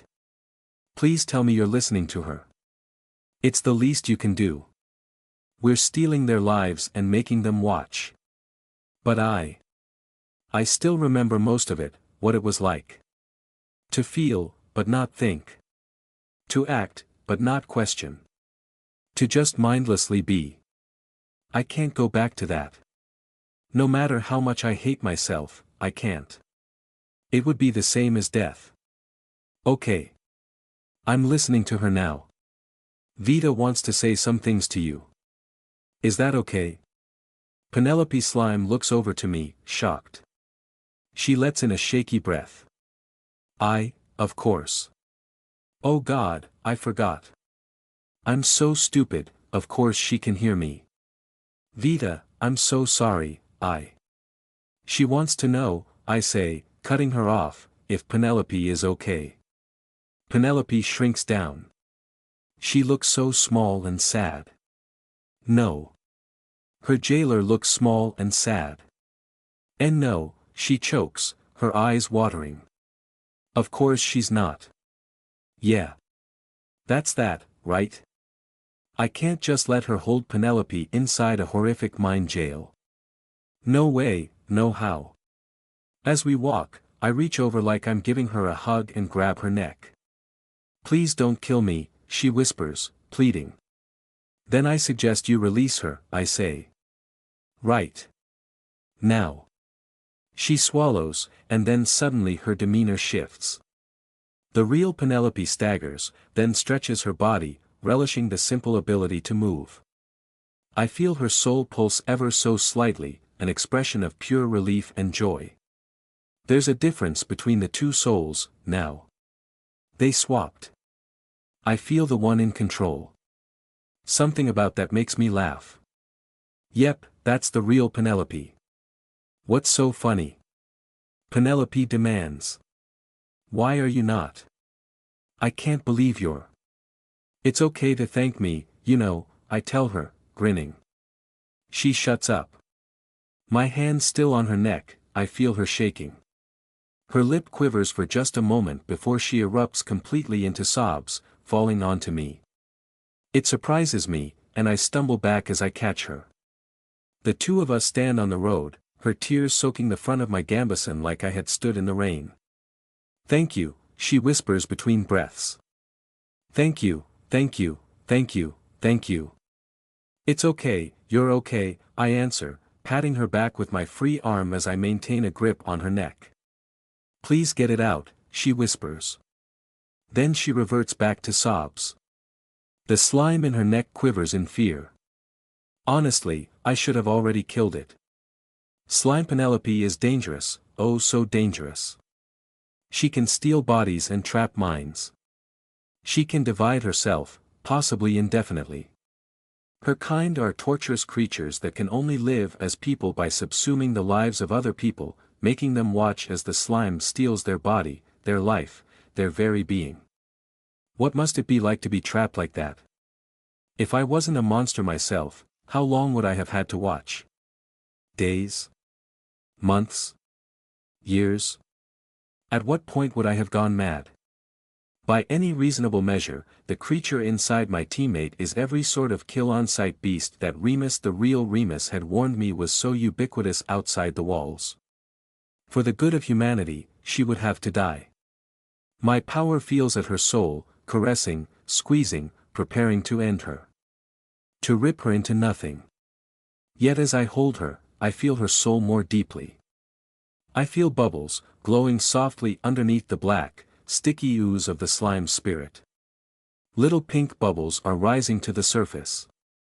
They're so similar to the ones in the real Penelope's soul, yet so subtly different. This slime is the person that helped my team on the return trip. This slime is the one that took Nora and I out bathing. This slime showed me my face for the first time. This slime healed the kids at Lynn's shack. This slime is a person. Sure, she's also a threat to humanity, but from one threat to humanity to another, why shouldn't I spare her? Get out of Penelope, I whisper, massaging my teammate's neck where the body of the slime rests. I feel it move slightly under her skin, which is disturbing, but the slime just shudders, unresponsive. I said get out, I repeat louder, squeezing the back of Penelope's neck a bit harder. No response. Just kill it, Penelope begs. Please, before it. Her breath catches and the sobs stop as the slime suddenly takes control. I almost kill it right then and there. I can't hear you, Penelope slime says quickly, choking on tears as her body jerkily shifts from relief to abject terror.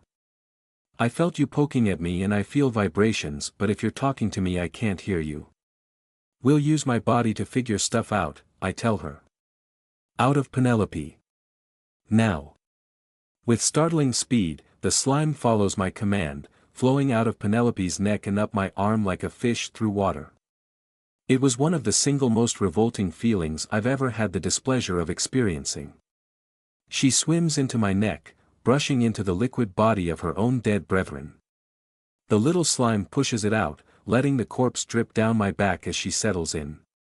Penelope scrambles back, a look of abject horror on her face. Did you just? Yeah, I answer. She brushes tears from her eyes, stepping slowly backwards. You're insane, Vita. You have to kill it. Why? I ask. She's my friend. We hung out and did a bunch of nice things together. With my body. Penelope shrieks. Yeah, I agree. And if she ever tries to take your body again, I'll kill her. She opens her mouth to respond, but swallows her words. You could be it right now, she says instead, slowly standing up straight, and I only have one way to know. Her soul stirs, drawing on her talent. I don't have time to process how easily I feel that now before I have to hold my hands up to placate her. Wait. I say. I can prove it, look. I reach to the back of my neck, scraping off some ooze. Twiddling my now goopy fingers in Penelope's direction, I grin. This is what happened to the last one who tried to take me over, I say, smiling. My death touch still works when they're hijacking me. That's how I saved you. You don't have to worry about a thing, Penelope. She can't do anything unless I want her to. Nothing. She takes a deep, shuddering breath. Why even bother, though? After all she did to me, you want her more. I just don't want to murder her in cold blood, I say as calmly as I can. I feel it, Penelope. She's a person. You are insane, she murmurs, but starts to relax. I will never understand you. I nod. My heart is beating so fast. I don't know if I understand me either. It will be okay. Don't freak out, all right? I tap the back of my neck twice, and instantly lose control of my body.